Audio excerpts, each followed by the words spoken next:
traffic. Gonna go deep. Has a man deep. It is caught for the touchdown. Corey Davis. If he has good technique, he will be really. If his technique becomes great, not just good, then he's a Hall of Fame. Drive face, full cell vertical, get into the blind spot, and he absolutely burns it. Corner is lost. He literally has no idea where to go from this. Really high floor, really high ceiling. We could be talking about the best corner in the league. Sauce can do that. It's an actual film. It's actual football talk. It's a football show. It's about football, not storylines.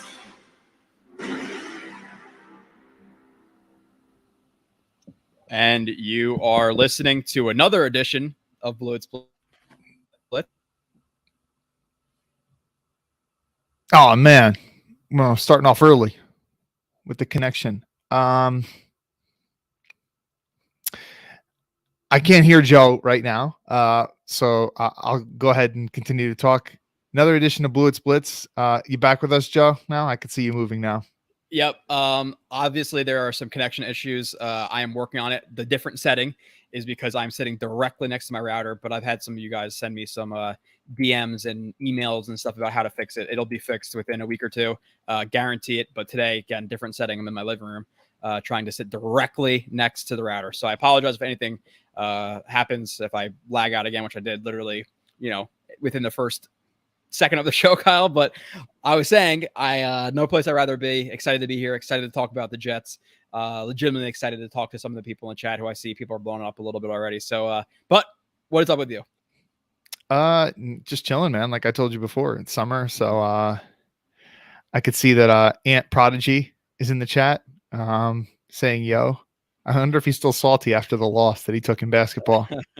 Never gonna stop. Kyle's also, I think me and Kyle are gonna go shooting soon, which should be fun. That's a new development. Oh yeah. For me, personally, Devils draft, the number 2 pick, is in about an hour, which I told Kyle I'm pretty casual hockey, so they're gonna pick somebody. I'm gonna act like I love them, and I have no idea who they are. I just know it's like Shane Wright. There's some big winger. And there's like another dude who people are talking about on defense. I don't know exactly, but I'll look into it a little bit after that. Hockey's fun as hell to watch, but I couldn't even tell you like what all the positions are named and stuff. Really? Yeah, they're really fun to go to. The games are awesome. And every time I go to a game, like I'm going to get into it more. And I probably watch like half the Devils games, but I feel like with basketball now, with the whole KD and Kyrie thing, maybe I'll start paying a little bit more attention to hockey versus basketball. And I said it last week, like basketball was my first love. It really was. But the way the NBA is now with superstars trading teams and not wanting to stay with their original team. And like, I try my hardest to root for KD, but when you have KD, who's up 3-1 on the Warriors in the Western Conference Finals, who's on the Thunder, they choke, lose that series, and then he goes and joins that team. Like, I never liked him. I tried my hardest to root for him. And obviously I did a little bit when he's at the Nets, but I'm so done with basketball. It's really the worst professional of the 4 leagues in my opinion, pretty easily. I don't know if you'd agree with that, but I'm going to be paying attention to the Devils a little bit more. Training camp's a few weeks away. You're saying that NBA is worse than baseball? I think it's worse than all the other leagues. I really do, with how the superstars move and things like that, and how contracts don't mean anything. It's really bad. I would any day of the week I'm going to watch a basketball game, like a basketball playoff game over MLB. But in terms of like how good the leagues actually are, I think MLB blows NBA out of the water. I think NBA. I think you can have 162 games, man. That's way too much. Yeah, but think about look at how empty the seats are for most of those games. Yeah, no, it definitely waters down like the excitement of going. It's like, oh, I have another 80 chances to go, but like the games, obviously they don't take as much of a physical toll on people because how often are you sitting during an MLB game, or just standing at a base? So, but a few weeks away from training camp, the Michael Clemens review just dropped. I think Ruckert dropped as well. And then I have plenty more to come. I'm obviously behind, but you'll get Tomlinson, Reed, all those guys. But Kyle, past that, let's jump into the chat a little bit. Again, I apologize for I don't apologize for the new setting. I apologize that I'm still having some connection issues, but that's partially me being lazy because plenty of you guys have reached out and I will get that done undoubtedly. So John, is it lazy or you're just busy, man? You got a dog now. Yeah, but still, I need to get it done. No excuses, no excuses for the 47 people in the chat. I got to be better. So, what's up, John Hassel, who's been looking for this all day. Appreciate that. All gas, no breaks. Hawks has 3 waiting, 9 likes. We all use 2 thumbs up and our our pieces to like the video. So I appreciate that, Hawk. It's a lot of work. So if you're the only one who did that, dedication. What's up, NY Jets super fan? Hawk says with a top 10 O-line, 2 beast running backs, 3 tight ends that could do it all, and one of the best young wide receiver core in the league. We can go 5 wide and throw it 50 times or line up in 12 personnel and smash you. Yeah, it's the fact that the Jets actually have tight ends this year. They actually have some good running backs. They actually have some, I would say higher end receivers, because I'm not going to act like last year, Kyle. We weren't excited about the depth, but it gives them plenty of versatility, which is nice. So.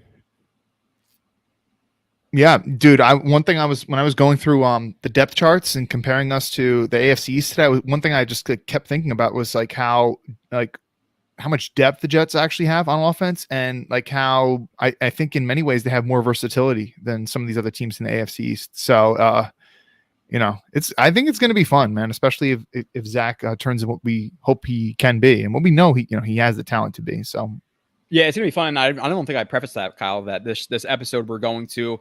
I'm gonna do my absolute best to get to the chats. Obviously, do a really shitty job just in general. So now that we're going through all these depth charts, I'm going to try to do my absolute best at the end to really fly through a lot of the stuff that you guys are saying. But we have to get to these depth charts, and then at the end, near the end of the show, Kyle, we're going to talk about some of the Jets. Position groups that we feel like can be top 10. I think there's conversations that people would have probably around about 3 to 5 groups that could be top 10, or at least in the discussion. So we'll discuss those, and we'll go through some depth charts and really see where this roster stacks up. I don't know if you could do this actually, Kyle. I didn't discuss this with you pre-show, but I think maybe we should kind of have a point system to how we are stacking these groups, where maybe the best position group gets a 1 and the lowest one gets a 4, and then we'll kind of add up the points at the end and see where the roster stacks up, if you could keep track of that. If you kind of feel what I'm saying there. I think I understand what you're saying. So you're saying that we're going to compare the Jets to the other depth charts in the AFC East, and if you rank 1, you get how many points? Was it 1? So you want the least points at the end. So the Bills are going to have the best quarterback, so they get 1 point, and then the people, and then obviously the Patriots are going to have the most points at the end because they're the worst roster. That kind of thing. Okay. So, Hawk is still. He said we have an OC who calls trick plays out of the wazoo, and if all else fails, we have a QB that specializes in making something out of a broken play. Yeah, it's more exciting, Hawk. Obviously, the excitement around the roster around Wilson is warranted in my opinion, but it's all about how Wilson performs, and that's what everybody's saying. The Jets' offense is exciting and could be exciting, but and you kind of said that as well, Kyle, in terms of just referencing Zach Wilson in terms of the how kind of high this offense can fly, for lack of a better term. But Harold's in here. What's up, Harold? Hawks obviously blowing up the chat in here as well. Harold at 10-7 or 11-6 most likely are mostly because he's a Zach believer. I would sign up for either one of those at this very point, Kyle. Definitely 10-6 would be ridiculous, or 10-7, right? Would be absolutely great. So let's see. I am already behind the chat. But let's get to good chance that makes the playoffs. Good chance. Yeah. 7 teams making the playoffs. Yeah. What's up, Yoshi? What's up, Mike? What's up, Ant? Even though he said yo, Kyle Smith, not me, so I don't appreciate that.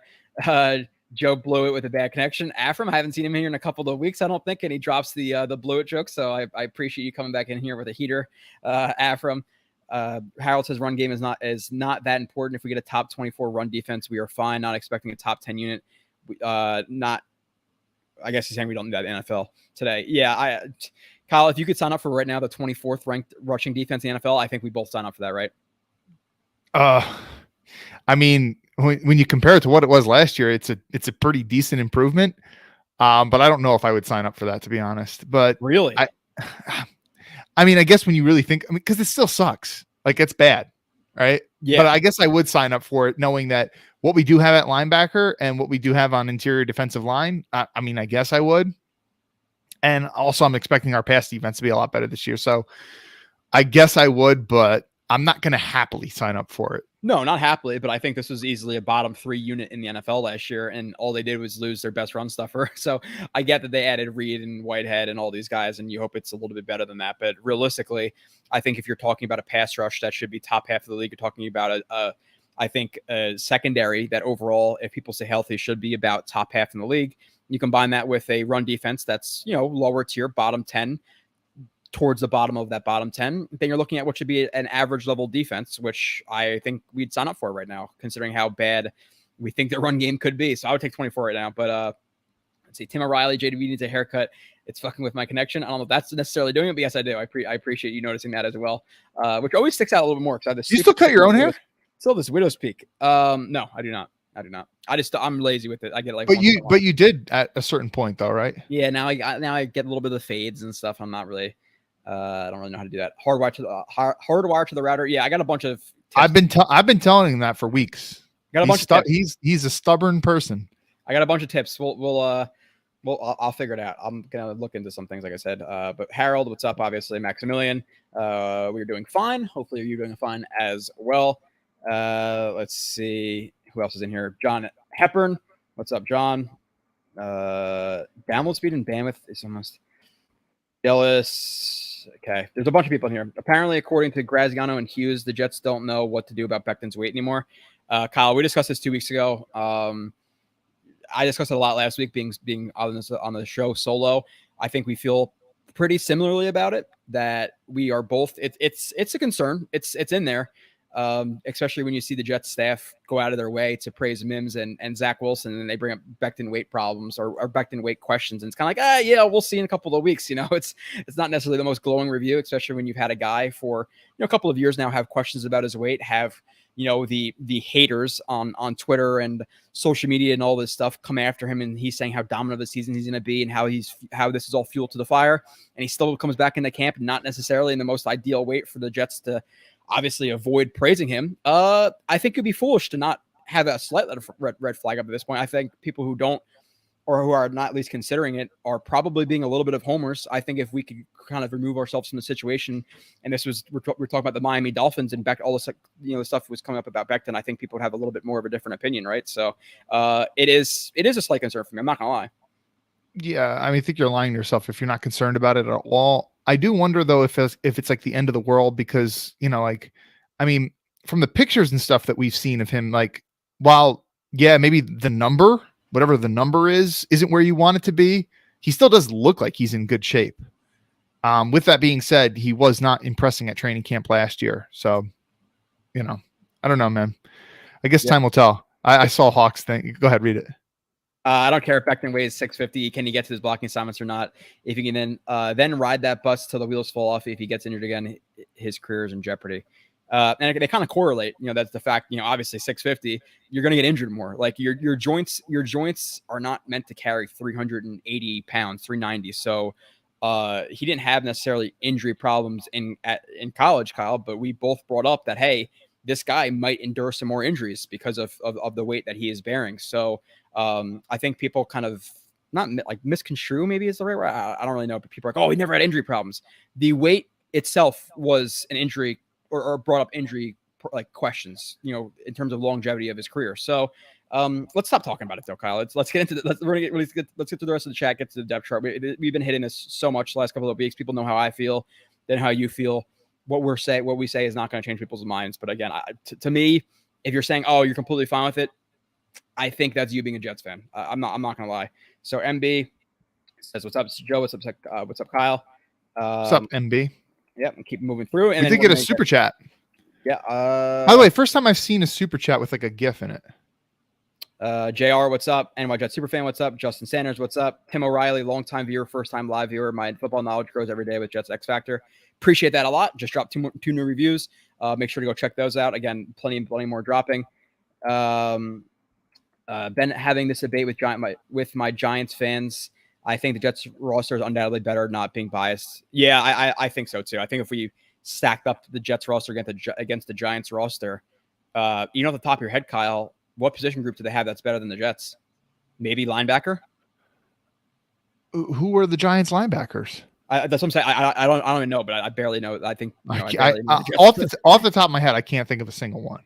Right? A single position not quarterback, not running back, not O-line, not receiver, not tight end, not tight end, line, not maybe linebacker, not safety, corners. How is that even a debate, Jay? Your friends are stupid. Can't even think of who their safeties are either. You have stupid friends. And, you know, they might have a few diamonds in the rough, like, you know, they're Giants fans that watch the team closely. Like, Yeah. okay, for example, like a nice role player, like we got a Bryce Huff, for example. Like, okay, he was a nice UDFA. Maybe the Giants have a couple of those guys, but I'm sorry, that's not moving the needle to think like, oh yeah, the Giants have a solid. No, clearly the Jets are better. CD, I think you're pretty off base here, to be honest. A top 24 run D means the Jets are no better than 5 wins. The Jets were like the worst in the league last year and had 4 wins. They only massively upgraded their pass rush, their secondary, their tight ends, their running backs. So if we're similar to last year, run defense and their offense, yeah, no better than 5 wins. I don't see how that correlates. So I'm not there with you. What's up, Mike? What's up, Jets gang? Charmin. Super sticker for $5. I appreciate that. I don't see a sticker, Kyle, though. I don't know if you see a sticker. I don't know what it looks like, but I just see super sticker, the word.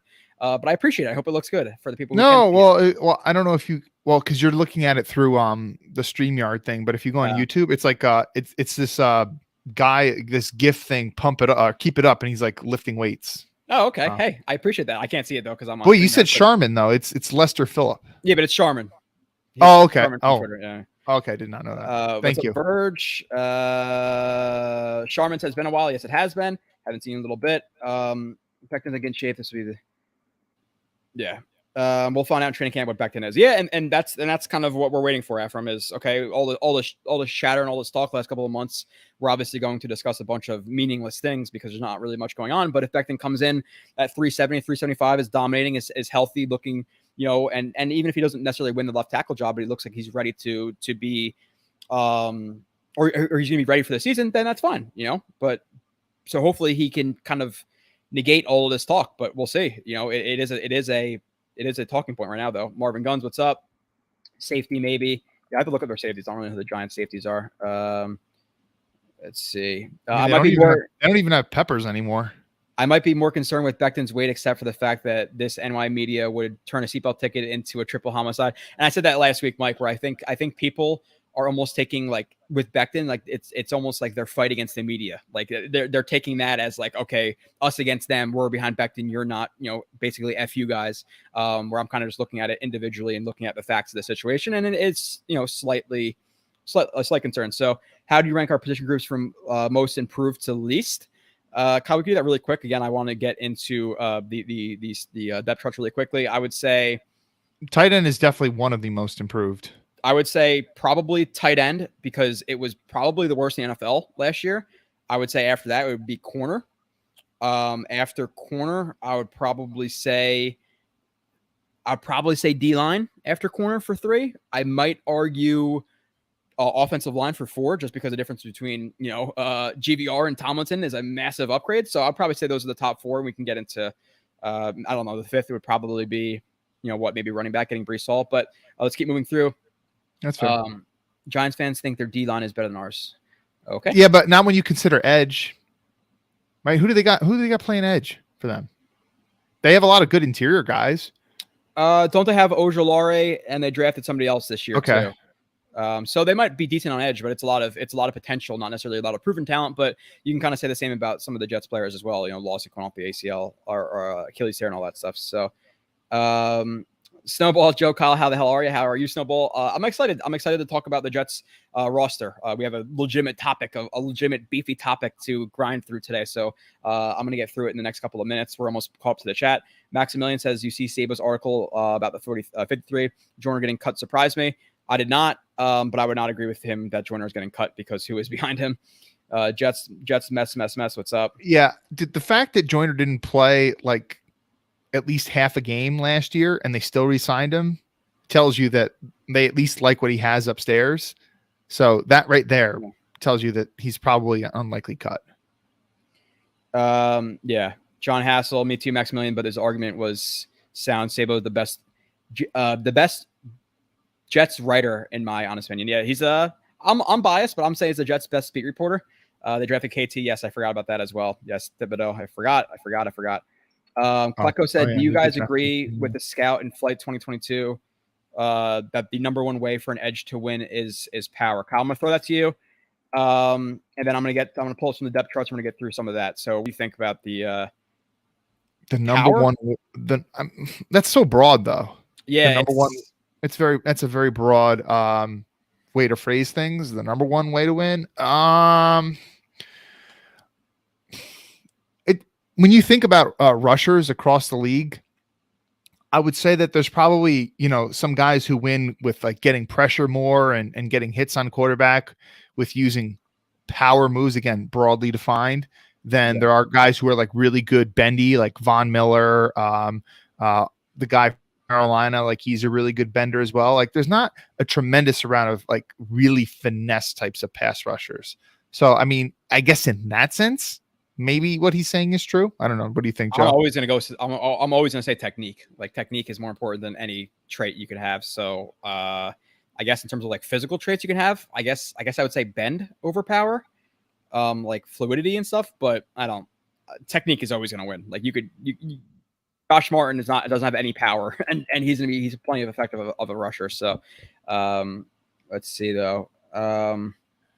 What's up, all the Jets reporters leaving? Well, I know DJ left. I don't know where he's going, but he left. And I think Connor is going to another outlet, but I'm not necessarily sure because I don't really follow those guys that much. He mostly said that he's still going to cover, but Jets, maybe Giants too, though, from what I understood.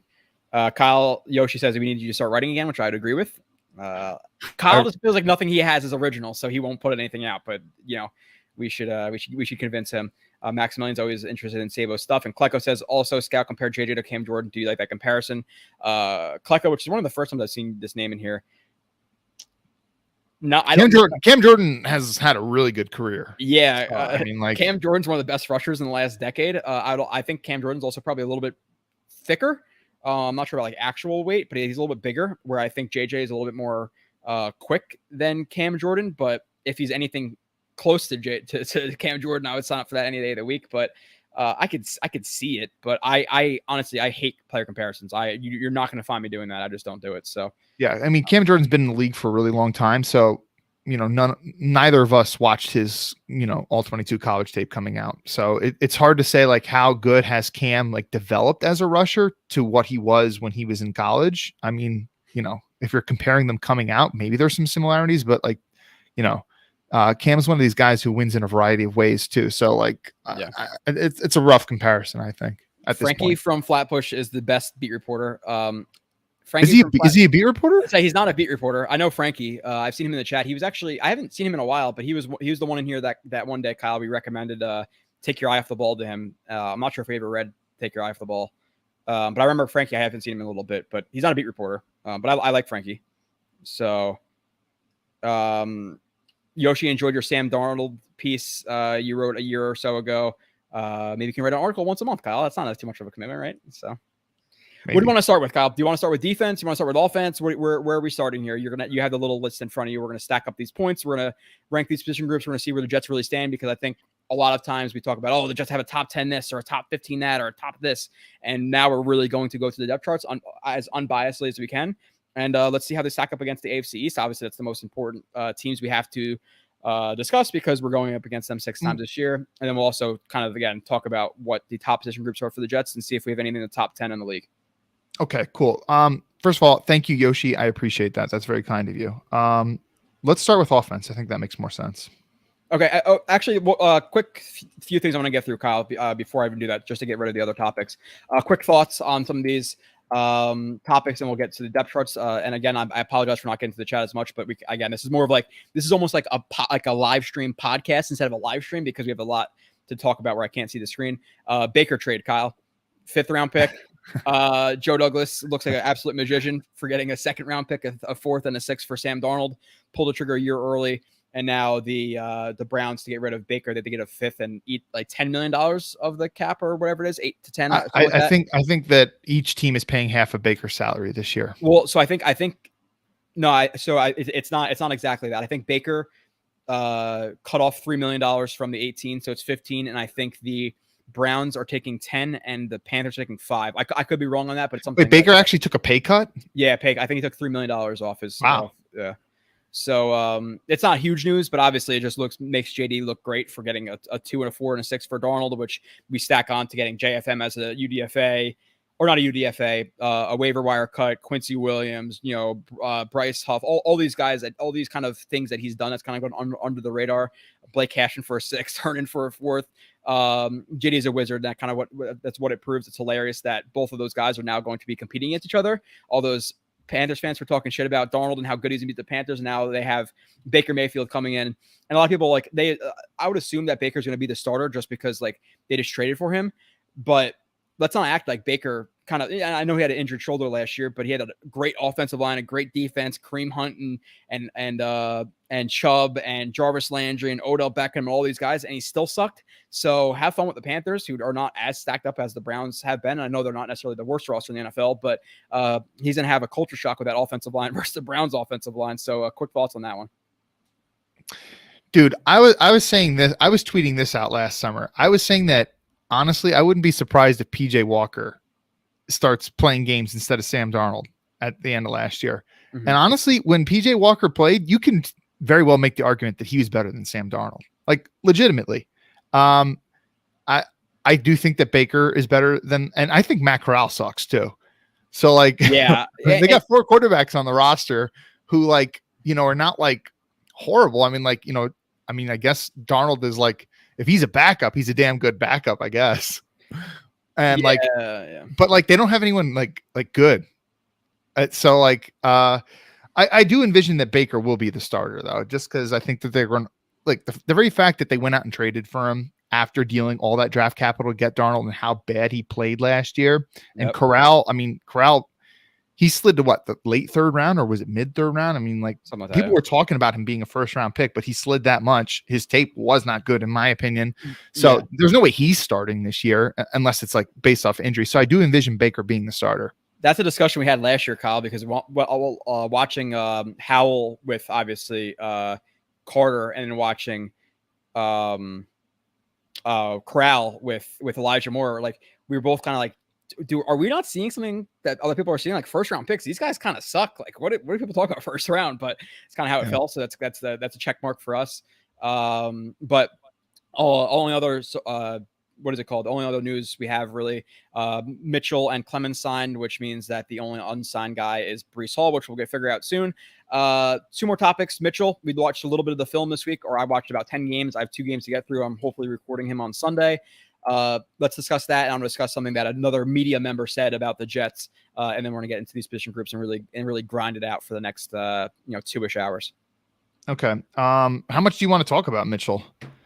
Just, enough, just kind of baseline thoughts. I have my lists and strengths and weaknesses. I didn't necessarily, formulate it, not formulate it, but make it clean yet. So I'm not going to get into all that, but just, general thoughts, 4th round pick. That's all we're really trying to get into a little bit surface level. I guess for a 4th round pick, he's fine. And I can see why he's a 4th round pick. When you're talking about is he that talented? He's not. You want to talk about a guy, despite whatever his PFF rating was in pass blocking, 95 or whatever it was, this is a guy who, in my opinion, does not have a really high upside. Could he maybe be at best below average starter in the NFL someday? Maybe. I think, when you watch him, I feel like he plays hard. He works hard. I feel like, he's a student of the game. You can kind of see that. But this is not an athletic person. You watch his tape sometimes and he trips over himself. There are times I'm oh, he must have got his legs caught up with somebody else. And then I keep watching the play over and over and he just tripped on himself. Did you notice that? Yeah, he's definitely really out in front of his toes. He's, if that contact's not there, he's just going to fall over. So, but in general, I liked the way he picks up stunts. I like his understanding of the zone blocking scheme and how to not chase guys and how to combo block and all that stuff. I think he definitely be a plus pass protector in the NFL. Run game, he needs work with technique and also just his physicality. And I think he kind of brought up a good point. He plays with high effort, but he's not and he's people say he's tough, but I think he's tough with effort. But he's not like a dog. He's not like this nasty guy who's gonna pummel you into the ground play after play. But he plays whistle to whistle. He's gonna give good effort on every single play. Yeah. I have plays of him literally falling and then driving guys or trying to drive guys while on his knees. He's a very high effort player. He's not necessarily like tough, like you think about like Becton or Icky or something like that. But I like the player for 4th round pick. I like him because, like, again, I think the most important thing you're gonna get is pass protection and versatility, and he has pass protection and versatility. Like, I don't see him having to develop a lot in pass pro, which he's going to some extent. AVT struggled with it in year 1, and he's a 1st round pick. But with Mitchell, like, there's some little things we can talk about. There's some things like he does well in placement. pass pro, like so all right, strike timing is pretty good in pass pro. I feel like he's pretty good with knowing when to open his gate, not opening too early and things like that. His footwork is kind of wonky sometimes. Like, he likes to, this is not like the proper terminology or whatever, but like he likes to like almost foot fire his right foot. Like, he'll like take like 5 steps with his right foot, like really coming out really, and sometimes like he's almost like stuck in mud with that. Like, if you see that sometimes. To be honest, when I saw that, it was more of a good thing when I saw it pop up, because like he was playing against like a 4 or a 5, and he didn't want to get too far outside where they can win inside on him. So when I saw him like root his feet, whatever you want to call it, it was more in a good situation. So maybe I missed some of that, but there's some stuff with his footwork I agree with. Like, his plant foot is definitely comes off the ground too much. Like, he like almost like slaps that front foot on the ground, which can kind of limit his ability to redirect his feet. But like, we'll get into all that. But overall, I would say he's at or about where I expected him to be. And I think he's worth a 4th round pick. Like, it's not like a guy like, oh, he's a 6th round pick, 7th round pick. He's terrible. Like, I think he's like better. Joe kind of cut out a little bit, but in my opinion, so getting him in the 4th round, I think this is way better value than getting like a Chuma Edoga in the 3rd round. I literally just said it when I broke up that I like his film a lot more than Chuma Edoga, which I just said, like, it's not like people are gonna be like, holy shit, better than Chuma Edoga, really? But like, he's a good value for a 4th round pick. That's hilarious you brought that up. But yeah, definitely good value for a 4th round pick. And was it so Morgan Moses likes to throw that inside hand a lot, like in pass pro. And that's something that I noticed Max Mitchell likes to do a lot. Yeah, he changes it up, or he has different punches in terms of like outside punch, inside punch, both hands. So it's kind of nice to see that he doesn't necessarily rely on the same thing over and over and over again. But last topic, Kyle, and then we'll get into comparing it to the AFC East, the roster. Chris Canty comes out, says the Jets cornerbacks are a thin group, which again to me is exactly like the not like a definite. I'm not finding the correct words, but like, just because a player has an opinion, an ex-player, whether it be Dan Orlovsky, Lee Duzable, Chris Canty, any one of these guys, people automatically, oh, well, they played in the NFL. Their opinion's above all else. Nobody else can have an opinion, which people can kind of, you can equate that. Oh, well, the Jets GM is a GM. He's getting paid millions of dollars. He's smarter than all of us. We should never have an opinion. I kind of equate it to that. So I don't care. I don't give, sorry for the French here, but I don't give a fuck what foreign players have to say. I don't care if it's Chris Canty. I don't care if it's Orlovsky. I don't care if it's Lee Duzable. I don't care if it's Willie Colon, because a lot of these guys, they prove to me pretty frequently that they don't watch what they're talking about, and they say things and kind of rely on their name more than their actual opinion. Because I know a lot of people love Lee Duzable. It is what it is. I've seen some of his opinions be absolute trash. So it's another example of a player coming out and not having any idea what they're talking about, and then people kind of taking it as gospel because they played a couple of downs in the NFL 10 years ago. But again, trust me, just because you play D-line does not mean you know quarterback, does not know you mean O-line, receiver, corner. I've seen some players who have no idea what they're talking about other than when it comes to the position group. So trying to try to limit myself on a little bit of a rant here, but let's stop getting a fuck what former players say, because they're a lot of them are idiots. They're not necessarily idiots, but a lot of them are lazy. Let's say that. Yeah. I mean, it's like, what is the context of him even saying this? Like, did someone just like kind of off the cuff just ask him? Like, did he even put any thought into this? Because like, all right, dude, Sauce, 4th overall pick. All right. You eventually, you imagine he's going to be a plus starter. If not this year, next year at the latest. Okay. DJ Reed is a plus starter. Michael Carter II as a rookie showed up very well as a slot guy. I mean, we're thin. And then not to mention that, Eccles and Bryce, I mean, they started a ton of games last year, right? So say thin, I don't know what he's talking about. Yeah, he brought up the secondary too, at some point in that comment, but then he mentioned like, oh, the Jets are kind of thin at corner or whatever it was, but he's insinuating that they're thin at corner. It's like, no, they only added DJ Reed, Sauce Gardner. Their 2 starters last year are their 3 and 5, and that or they're 4 and 5, I guess, really.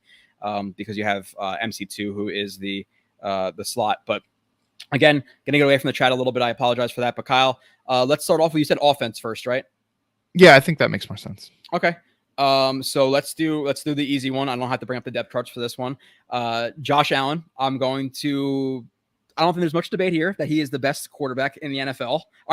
Best quarterback in the AFC East and maybe in the NFL right now. So they get the 1 point. They're the number one on that ranking. Number two becomes a lot more interesting because, okay, so let's preface this. Let's figure this out before we even really get into it, because I always kind of I don't have the quote verbatim, but I love that what you say in terms of, if a lot of people were to kind of get down what they're arguing about, there would not be as much arguments. And I want to kind of nip that in the butt now. Are we arguing for like this year or going forward? Yeah, that's okay. Good question. And this is exactly what I was thinking about earlier when I was kind of like writing down some of my thoughts about this, because I was thinking like, regardless of situation and struggles and all that kind of thing. And, all right, for example, Mac Jones, he had it easy last year. Like he was, like good run game last year. And he was playing with a lot of leads. Obviously, he always plays behind a solid defense and things like that. He wasn't asked to do a lot at times. And I was saying, I was waiting for a couple times in the season. I'm like, wait till Mac Jones gets down big in a game and we'll really see what he's made of. And they got down big in that Indianapolis game and then lost that game. And then they got blown out in the playoffs by the Bills. And, Mac Jones struggled a little bit when he had to play from behind. But there's no doubt about it that regardless of situation and stuff, Mac Jones played better than Zach Wilson last year. He did. All right. Last year. But if you were to ask me, would I take Mac Jones over Zach Wilson? I would not going forward. I still trust in Zach's talent and what he has in upside more, that I'm still willing to take that bet on Zach Wilson. Yeah. And we have a comment here that I'm seeing on my phone. And Alex Hunt says, if we go off of last year, it's 1 Allen, 2 Jones, 3 Tua, 4 Wilson. He says next year 1 Allen and 2 Wilson, 3 Jones, 4 Tua. And we're not doing last year. Like, I'm not doing last year's rankings. I think what we should do, Kyle, is like this year, and maybe like this year we can discuss a little bit like, going forward, hey, well, let's say the Vikings have Thielen and Jefferson, and Thielen might not be good in 2 years. Maybe take the Jets in 2026 versus the Vikings this year, like something like that. Just the example off the top of my head. So for me personally, it's Allen 1. Again, I think if you put Mac Jones in the situation that the Jets were in last year and you asked him to do what some of Zach Wilson was asked to do, obviously you have more consistency. But this year, I'm taking Wilson over Mac Jones. I don't know if I'm crazy, Kyle, but I think you'd agree with me. And again, we're going to try to be as unbiased as we can. But I do too. And dude, it's, and I've been, so every year I teach history. One of the first things I do is I always talk about like, how bias affects how history is recorded. It always does. And, I used to like take a lot of pride in like, trying to teach objective history. And the more that I study history, the more I realize that every historian has their bias and there's no such thing as objective history. And even though we're trying to be as objective as we can, our bias is still slipping in. It just is. It's always natural. But I would still take Zach this year too. This year, like if you look at, especially with quarterbacks, the leap that they take from, even look at Joe Burrow, who was in the Super Bowl last year, right? He was solid as a rookie, but he went to a whole nother level last year. And I'm not expecting that, I'm not saying that Zach is necessarily going to be that or anything like that. I mean, talent wise, I think he's definitely more talented than Joe Burrow, but that's a different story. For this year too, when I'm expecting like what Zach's talent is and just the improvements around him, I would take Zach Wilson over him this year too. But I know that there's going to be a lot of people who are watching this who probably think we're a little bit crazy for saying that. I think if you were to switch the situations and you had Zach Wilson under Bill Belichick with what they were doing, he'd probably be a lot more successful than a rookie head coach, rookie OC, no tight ends, banged up offensive line. So I think it's easy to look at the stats and kind of see, okay, what Mac Jones did, but look at what he did when he was down, like you said, Kyle, against like the Bills or whoever else, where he just absolutely shit the bed. So I'm going to take Wilson too. 2 points to the Jets there. Now the 3, Kyle, Mac Jones versus Tua. Me personally, I'm taking Mac Jones. I think Definitely. Mac Jones could be that, like, now, like, obviously you don't want to necessarily cap people by their athletic ceilings because we could always bring up Tom Brady, Peyton Manning, etc. But those are obviously the outliers. But to me, like I could see the ceiling of Mac Jones, which again is the generic, non-athletic white quarterback Kirk Cousins, but I can see him being that level of guy where I think Tua is not going to be a starter in the league in a year or two. So I would put Mac Jones at 3-2 at 4. Do you have any gripes with that? Yeah, dude. Tua is bad, man. Dude, I somebody put this clip out. I don't know if it was on Instagram or Twitter the other day. It was this pick that Tua threw in the game that they lost. They lost to the Jaguars in London last year. It was this horrible interception where Tua was like double clutching, like just holding onto the ball way too long, and then he just threw up this floater. And there was like no Dolphins receiver in the area, and it just got picked off by a Jags player. It was bad, man. And think about the interceptions that he had against the Jets last year. Yeah, he's not a good quarterback in my opinion. If Ashton Davis is picking you off, you got some problem. And the thing that's funny too, Kyle, I just thought about it. You're talking about the whole teacher thing, and you're talking about like going shooting. Like, oh, I might take like a class. I'm like, you think I'm gonna take a class with you? It'd be like you going to a history. No, I was confused. Well, dude, I mean, I always learn from other people who know a hell of a lot more about history and stuff. And the thing about history is it's so broad and stuff that you might know a little bit about some specific area, but then there's a ton you don't know about this other area. You're telling me there's a lot of history in the history of the world, Kyle? I don't know. I don't know if I believe it there. Dude, no, I was confused by the way you worded your text. That's why I responded the way I did. Because I'll be the teacher. You can pay me. Okay, cool. So let's obviously, no, I'm kidding, but we'll figure out a spot to go to. I'll bring my repertoire. We'll have quite a bit of fun. So, cool. Now going into, I guess, the next position group, which is kind of always after quarterback, running back, Kyle. So some of you are gonna have to pull up the groups to, actually let's pull them up. Let's pull them up. We know the Jets, right? So I'll list them off now. We have the Pats, Damian Harris, Ramondre Stevenson, James White, Pierre Strong Jr. The Dolphins, we have Chase Edmonds, Raheem Mostert, Sony Michel, Myles Gaskin. And the Bills, we have Devin Singletary, James Cook, Zach Moss. Let's start off with the worst of that group, Kyle. Who do you think has the worst running back group of the division? And again, we're stacking these up. The number 1 gets the 1 point. Number 4 gets 4 points. Whoever has the least points at the end is going to have the best roster, which is going to be the Bills. But let's see who has a second, third. I'd rather go in reverse order because it's easier to me. Honestly, it's easier to go from best. Okay, so best. Best. I'm going to say the Jets. Right? I mean, think about it. Like, all right. For example, let me run through the Bills. All right. So Singletary had his best year last year, but I would take both Jets backs over him. No question. All right. Damian Harris is legit in my opinion, but who's the second option there? All right. Stevenson was pretty good. Stevenson was decent last year. Okay. But you taking him over either Carter or No, the answer is no. Yeah. And even like I think like Harris is legit. I still think that Brees has a higher upside than him, no doubt. And this is a 2-back league. So, and then the Dolphins. And there was some projection here with the rookies too, which we acknowledge. I'll say about the Dolphins, like they actually have good depth at running back. Like they have like solid guys across the board, but no really like guy who you're saying, oh, okay, like he's like a game changer or anything like that. So I would say Jets with number 1. Yeah, I agree with that. Yeah, and again, it's projection, but the fact that you have Hall, who if we're expecting him to be like any of the running backs taken in the, obviously minus some outliers, but if he is what we expect him to be behind this offensive line, he should be the best running back in this division. I'm not gonna say easily, but relatively easily, I guess. And then you have obviously Carter, who again is there one guy in this division? And we're going to, again, bias is going to creep in. I don't think there are a lot of creeping in here, but are you taking anybody over even Carter in this division? Like maybe Harris, but maybe not. Like I think I'm taking Carter. I think the Jets legitimately have the best 1 and 2 running backs in the entire division. And then you have obviously Coleman, who's a decent, he's a kind of a Jag 3, but he's at least a Jag 3.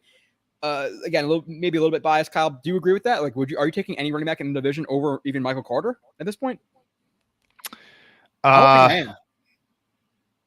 Well, I like Michael Carter for a variety of reasons too. He's also like a good teammate. Everybody loves him. Like he's got that infectious personality. He's a good receiving back too.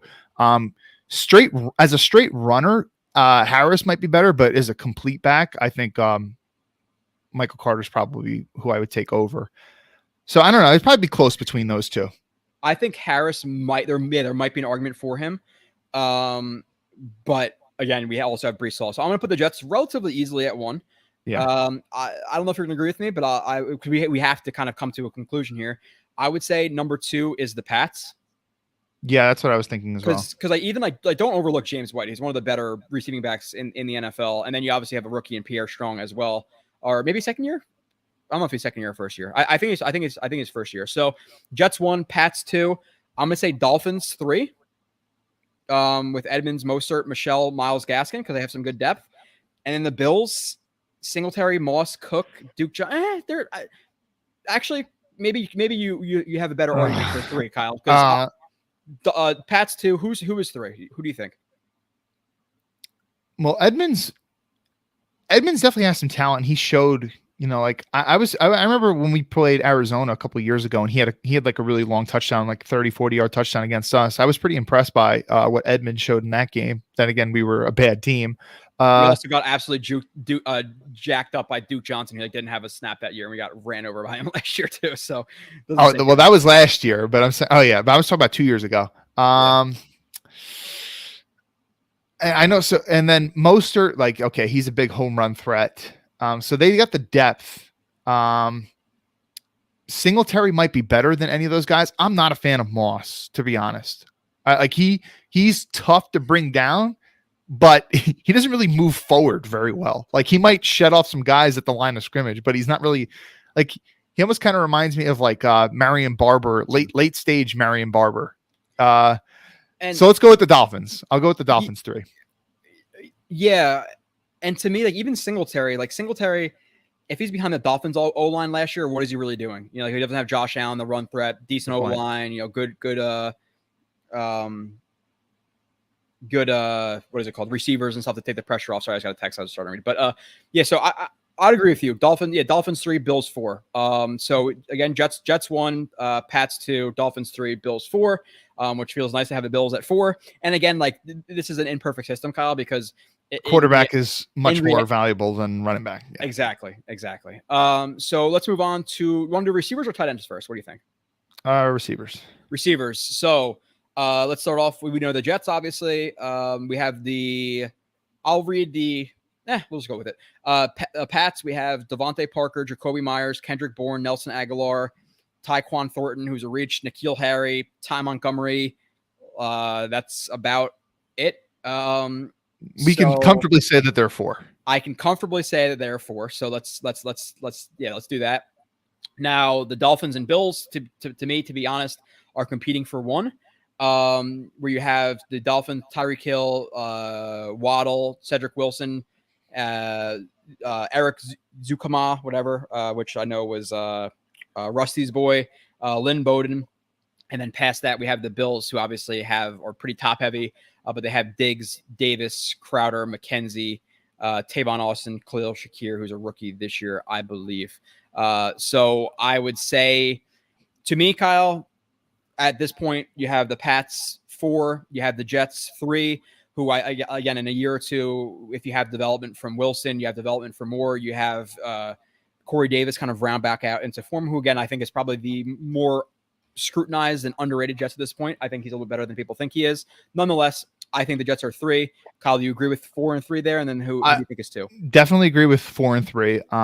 But when I was thinking about this earlier, and this is something that I kind of alluded to about 30 minutes ago, that I do think, while especially those are more top heavy, and it would be very hard at this point to pick the Jets over either of those 2 receiving cores, I do think that the Jets have more versatility than either of those 2, and the way that you can position these guys and stuff, because either Moore and Wilson, I think, can thrive in the slot, but you can also move those guys out to the boundary too, and they can also have success. Versus, and granted, like, for example, but you don't want to put Tyreek Hill in the slot. I mean, that's just not his game. Like, could he do good there? Yeah, sure. But you want to always utilize his deep speed. There's a concern about the Dolphins playing them this year, just in terms of like how many screens and RPOs they throw and how much yak they're going to afford their receivers. The Jets better be able to tackle, because Waddle and Hill with the ball in their hands is going to be dangerous. But continue. Sorry. Yeah. And then also when you're talking about Yak too, like I would have loved to see, Garrett Wilson with more Yak opportunities in college and more end arounds and things like that. But I was really impressed. And, we know that Moore is pretty good with that. And you can even put more into the backfield and stuff. So just from a versatility standpoint, I do like the Jets' versatility more than some of these other groups, but it's hard to pick the Jets over either of these two because, you're talking both the Bills and Dolphins have legit top 10, top 5-ish receivers. Probably top 5, right? Yeah, definitely closer to top 5 receivers. So you can't really pick them over either of them. But the Jets going forward, it's looking the future's looking bright, so to speak. Okay, but yeah, 4 Pats, 3 Jets. In terms, okay, so when you're talking about, I have my 1, but I'm not comfortable with it. Yeah, I wouldn't be comfortable with it either because, okay, so Crowder as a 3, as a slot guy, you definitely like him over what the Dolphins have. Now, I'll say this about Gabe Davis. Gabe Davis, I mean, he kind of impressed Bills fans and the Bills media and stuff from day one. Like there was many reports that he was giving Trey White a tough time at training camp when he was a rookie. When I've watched his film over the years, at times I've come away impressed, but I've always kind of been like, he's a solid player. Definitely a good 4th round pick, but I think that people are really overrating him because of that playoff performance, right? He had 4 touchdowns, 200 something yards in an epic playoff game that everybody and their mother watched, which by the way, I was at. So I think people are overrating him for that because, okay, it's a recent memory in people's mind. He showed out on a big stage, but I think Kansas City's defense was also quite bad that day too, if we're being honest. I mean, he definitely had everyone remembers that one where he ran like a what do you call it? Like a bang 8 where he faked the corner route and then ran a post and basically put the Kansas City corner on his ass. Everyone remembers that play, but there were also some times too where he was just kind of running open in the end zone and nobody was covering him and he got a touchdown there. So I think that Gabe Davis is a bit overrated, if I'm being honest. Unless he's playing Bryce Hall. Yeah, he did. Yeah. No, shit on Bryce Hall. That is for sure. So the argument, it's so hard because Diggs, I'd go with the Dolphins. To me, right now, if you said, "Hey, Diggs or Hill for a game for any team," I'm taking Diggs just for the versatility that he has. Where Hill's a little bit of a question mark to me, just in terms of okay, that big playability is going to be obviously severely limited when you go from Mahomes. Really, Mahomes, Allen, the top quarterbacks. He was still such a big play guy when he had Alex Smith. But then again, he also had Andy Reid though. So then it comes down to okay, you can kind of those cancel each other out. But to me, I'm taking the Dolphins over the Bills just because of the upside of Waddle over Gabe. And while I like Gabe Davis and I like Crowder, like you said, more than whoever the Dolphins have at 3, just because of the upside of Waddle, year 2. Plus Hill. I'm taking Dolphins 1, Bills 2, Jets 3, Pats 4. Are we agreed on that? We're agreed on that. And by the way, whoever the offensive coordinator is with the Dolphins this year, please find a new way to use Waddle because they used him on such short routes last year. Don't find it. No, we don't want them to be successful. I'm just saying, if I'm a Dolphins fan, that's what I'm hoping. He was averaging 10 yards a catch or something like that. Yeah. We have, I guess they were almost kind of using him the way you would use Jarvis Landry when they used to have Jarvis Landry. We have a Pats fan in here who's saying the Jets are the 4th because the Pats with Devontae Parker, Jacoby Myers, and Kendrick Bourne, really impressive. But that's and Nelson Aguilar too. Yeah, watch out! They're gonna kill. That receiver corps is gonna kill it next year. That's a joke. But hey, Jacoby Myers finally got a touchdown last year. Finally. So moving on. That is one of the most idiotic things ever. He's a delusional Jets fan, literally being the most delusional Pats fan I've ever seen in my life. So moving on to tight end, Kyle. We know the Jets lineup. We have the Pats with Hunter Henry, Jonnu Smith. Those guys killed it for you last year, Pats fan. Devin Asiasi, who they used the draft pick for, Dalton Keene. And then we have the Dolphins with Gesicki, Durham, Smythe, Adam Shaheen, Hunter Long. And then we have the Bills with Dawson Knox, OJ Howard, Tommy Sweeney, Quentin Morris. Dude, yeah. Where are we at here? Who's the worst? Okay, the worst. I think it's easier to start from the top. Even though you were throwing a jab at the Pats fan there, I would still give them the 1. I would still give them the 1. Yeah. You're talking about like to be okay, honest, though, let's give them one. I will give it to them because Hunter Henry and Jonnu Smith are more proven. But if you told me the Jets finished better than them this year, I wouldn't have any gripes about that. Like I like what they have at 3 with Ruckert much more than Devin Asiasi, who they barely used and they spent a draft pick on him. But just because of Hunter Henry and Jonnu, I'll give it to him. They obviously were Jonnu Smith. They basically did nothing for the Pats last year. Hunter Henry was okay, so I think they have an okay group. But I'm not overly convinced they're 1. I think you can argue for the Jets at 1, but let's give it to the Pats at 1. Jets 2. Yeah, I would agree with that. Because you could argue that Dawson Knox is like better than any one Jets time, and you could argue that. Like I'm not, but like when you're talking like depth, you got to go with the Jets. Yeah, and like OJ Howard. Yeah, so let's put the Bills. Let's put Pats 1, Jets 2. Dolphins or Bills, dude. Yeah, when I was thinking about this earlier, I was thinking like, Gesicki, like he was, when they applied the franchise tag to him, he was arguing that he's a receiver. And I was like, he might as well be a receiver. He can't fucking block to save his life. Yeah. I have not been that impressed by him and the way that they use him. Like, you don't want him in line blocking somebody. Like, okay, for example, Ruckert, he's the split zone king, man. Like he's depleting guys on split zone. You're not going to fucking do that with Gesicki. So like you're limited to how you can even use that guy. So I like the Bills depth chart in terms of like having OJ Howard, Tommy Sweeney, or I'm thinking of Notre Dame today. And it's not Sweeney though, is it? Or maybe it is. I don't remember. But I like OJ Howard as a 2 better than I like Durham Smythe or Adam Shaheen. Yeah. Fair. I would say Bills. I would say Bills 3, Dolphins 4.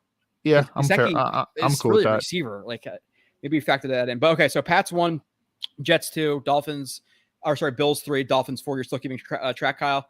Yeah, I am keeping track. Although, all right. So hold on. So we said that the Dolphins were 4 on this one. And by the way, where did we have the Dolphins for the last one? That's the only one I didn't write down for some reason. The receivers. Yeah, we had them at 1, right? Okay, let me write that down. 1. Now, let's get into the next position group, Kyle. So we did quarterback, running back, receiver, tight end. Rounding out the offense, we have the offensive line. Let's go through the Bills depth chart.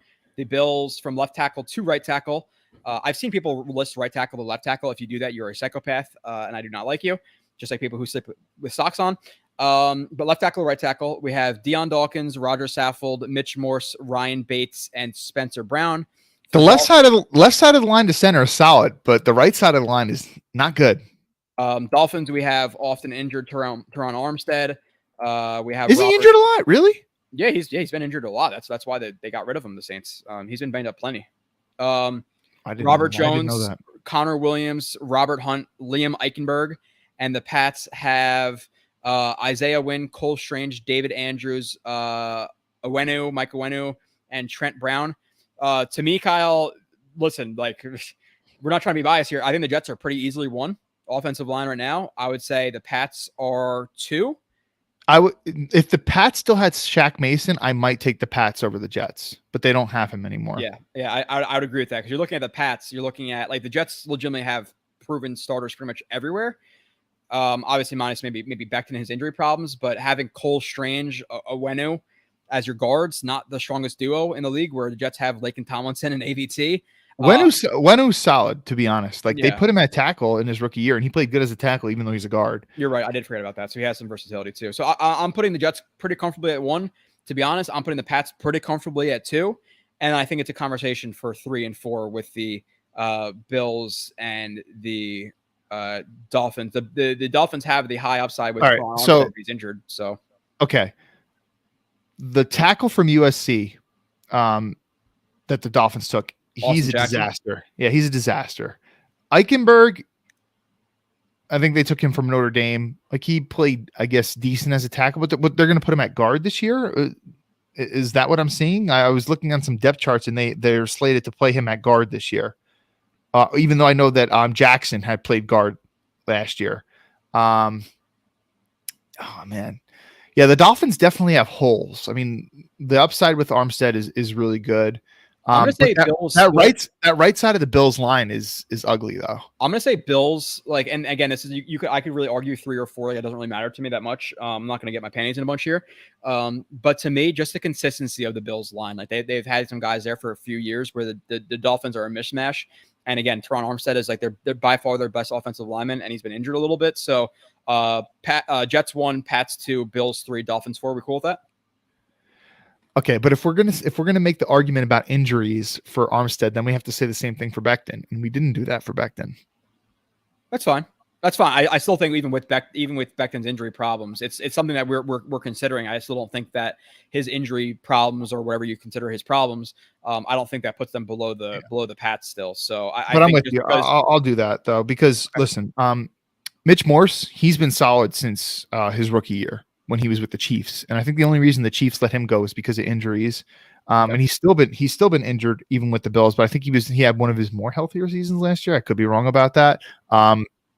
Dawkins is a Pro Bowl left tackle, and Saffold has had some very solid years in the league, so I think that's fair. All right, so just to be sure, so we had Jets 1, Pats 2, Bills 3, and then Dolphins 4, right? Yep. And by the way, if you see me like looking at my ceiling, it's not my ceiling. I'm looking at the TV because I'm trying to see who gets picked in the NHL draft. But continuing on, Kyle, the Jets are, again, like people talk about the Dolphins roster right now on offense. What do they convincingly have better than the Jets minus receiver? So let's keep going through it. Let's start off with the defensive line. Let's start off with the trenches, Kyle. For the Pats, again, just listing some of their starters. On the D line, we have Dietrich Weiss. We have Barmore. We have Devin Gotcha. Lawrence Guy, and then like notable backups. I guess we have Henry Anderson, Carl Davis. For the Miami Dolphins, we are looking at. But hold on though. Did you say Judon? He's a linebacker for them, right? According to our lads, but he plays a lot like as an edge defender. Okay, so let's throw Judon in there. That's fine. And then Dolphins, we have again, and this is I'll just read some of their guys. They have a decent amount of backups here too, but they have Zach Zeiler, they have Roquan Davis, they have Christian Wilkins, they have Adam Butler, they have John Jenkins, they have Jordan Williams, and then the Buffalo Bills. You got to mention. Did you mention Jalen Phillips? You got to mention him. Did they have him? Why is he not listed here? If you're looking at our lads, like they keep up to date with their charts, but the way that they yeah, okay. So let me redo that. They have Zeiler, they have Davis, they have Wilkins, they have Agba, they have Jalen Phillips. They're listed as Sam linebackers. That's why I missed that. Yeah, which is fucking stupid. And then the Bills, we're looking at Rousseau, Ed Oliver, Daquan Jones, Shaq Lawson, Boogie Basham, Jordan Phillips, AJ Epinesa. So they have quite the bit of depth for the Bills there. So this one's kind of difficult, Kyle. Do you have I don't think one is difficult. One is clearly the Buffalo Bills. Von Miller. So yeah. Oh yeah. Sorry. Yeah. You have Von Miller as well. So I would agree that the Bills are one with Miller, Lawson, Jones, Oliver, Rousseau. The depth is crazy. Like they have crazy depth. So they're one. To me, the Jets are two. I think they have pretty high. Again, you're talking about depth, Kyle. Like the depth on the Jets is ridiculous. Yeah, we have questions about Lawson. We have questions about Q, like Q, Lawson, JFM, Huff and Curry and Jermaine Johnson, Michael Clemens. Like they have so much depth that I think they deserve that number 2 spot. Do you agree with that? And then if so, who do you think would be 3? Yeah, this is tough. Even though I do like the Jets more than the Dolphins, I don't think it's that big of a gap, right? Because all right, so and you'd forgotten about Jalen Phillips, but I don't envision Jermaine Johnson having the rookie season that Phillips had. If he does, I'd be pretty damn happy with that. Would I take Quinnen Williams over Christian Wilkins? Yes, I would. But I don't think the gap between those two players is that big either. Quinnen Williams is definitely a better pass rusher, but you can make the argument that Christian Wilkins is, if not a better run defender, he's like on pretty much the same level as Quinnen. Agba's been, he's he's kind of had a resurgence in his career with the Dolphins. He's certainly been the best there. I'll say that guy, Zach Seiler, like who, whenever I watch Dolphins games, he always impresses me. Do you know who I'm talking about? Zach Seiler? Yeah, no, I know. I've seen him. I'm not gonna act like I've studied him, obviously. But I'll take the Jets. So I will take the Jets over the Dolphins. I just don't think that the gap is like big or anything like that. Like, yeah, we have a fan in here who's saying the Jets are 4. I don't see that. I do see a close. I see a toss up between 2 and 3 between the Jets and the Dolphins. But I think the Jets, with having JJ, with having Lawson, with having Q, with having some of those players, I think they have a higher upside than the Dolphins. So I would put Jets 2, Dolphins 3, Pats 4. Yeah, I think that's fair. Okay. Yeah. Okay. Moving on to the linebackers. Hold on. Wait, I gotta write this down. All right. So Bills 1, Jets 2. And we had Dolphins 3, right? Dolphins 3, Pats 4. Yeah. Okay. All right. So moving on to the linebackers. Again, the depth chart are a little bit sketchy. We said Judon is an edge for them. So let's say Judon, Jaquan Bentley, Josh Uche, Ronnie Perkins, Mack Wilson. For the Pats, for the Dolphins, we are looking at Van Ginkel, Landon Roberts, Jerome Baker, Melvin Ingram-ish, Channing Tindall, Duke Riley. For the Buffalo Bills, we are looking at Matt Milano, Tremaine Edmonds, not many backups who I recognize. So, and then the Jets, obviously, we have Mosley, we have Quincy, etc. So, let's start from the top. Bills definitely won. Bills won pretty easily to me as well. I think let's kind of take it from the top here. With the Bills at 1, I think the Jets are pretty easily 4. Just because of their lack of depth, to be completely honest. Okay, well, let's pause for a moment. The Dolphins might have a conversation. The Pats might have a conversation there. Okay. First of all, besides the Bills, I don't think any of the other teams has a solid linebacking core. Not even average. Yeah. Okay. So let's talk about the Patriots. Like Jaquan Bentley, he's kind of one of these players who he was good in that home opener that we saw last year. Like I didn't even know who he was. Like, who the hell is number 8? Like he popped off the screen a couple of times. Like he almost has, like, when he runs downhill, like he can knock the shit out of like a pulling guard or something like that, kind of like Dante Hightower could, but I don't think that he's but like the depth chart, like if we're considering Judon a rusher, then we're looking at Bentley, Uche, Mack Wilson, Ronnie Perkins. Yeah, no, that's what I'm saying. I think the Pats are probably 4. They might be 4, and even like the Dolphins, okay, like Jerome Baker, he's had some highlights. He had a pick 6 against Sam Darnold. Like he's a decent player, but then, Landon Roberts, he's the second linebacker there. Landon Roberts, like, so what I'm saying is CJ Mosley is clearly better than either of those two guys. And the same CJ Mosley's clearly better than anyone on the Pats too. So like, I like the depth. I like the depth of the Dolphins the best. Like with Ginkel, Roberts, Baker, having Tindall there, having like Ingram as a quasi linebacker. So for me, I'm putting the Dolphins at 2. Okay, I'm fine with that. And then it's a conversation between the Jets and the Pats. Like, and while people are gonna say, okay, well, yeah, dude, like Bentley, Uche, Mack Wilson, Ronnie Perkins, like I'm gonna take. And Uche is more of like an edge rusher too, to be honest. Like Uche is kind of like a pass rushing specialist kind of guy. He's not like an off ball linebacker. Yeah, I'm taking the Jets 3, the Pats 4 there, just because of and I get, listen, they have no depth at all. They have complete question marks behind Mosley, but I'm gonna take Mosley and some hope of the other positions and guys developing over, again, Bentley, Uche, Mack Wilson, Ronnie Perkins. Like that's not saying a lot. I don't think we're being super biased. No, maybe a little bit, but again, Bills 1, Dolphins 2, Jets 3, Pats 4. Cool with that? Yeah. Okay. Yeah, I'm just making sure. I don't know if the chat disagrees with that or not, but we'll get to the chat and see what they're saying. We will. Now moving on to, let's do safeties first. Let's start inside. We know the Jets, obviously. We have the Pats with Kyle Duggar, Devin McCourty, Adrian Phillips, Jabril Peppers. We have the Dolphins with Brandon Jones, Javon Holland, Eric Rowe, Trill Williams. We have the Bills with Poyer, Hyde, Jaquan Jaquan Johnson. So to me, Kyle, very, very easily the Bills are number one here. Bills right? won by a long shot.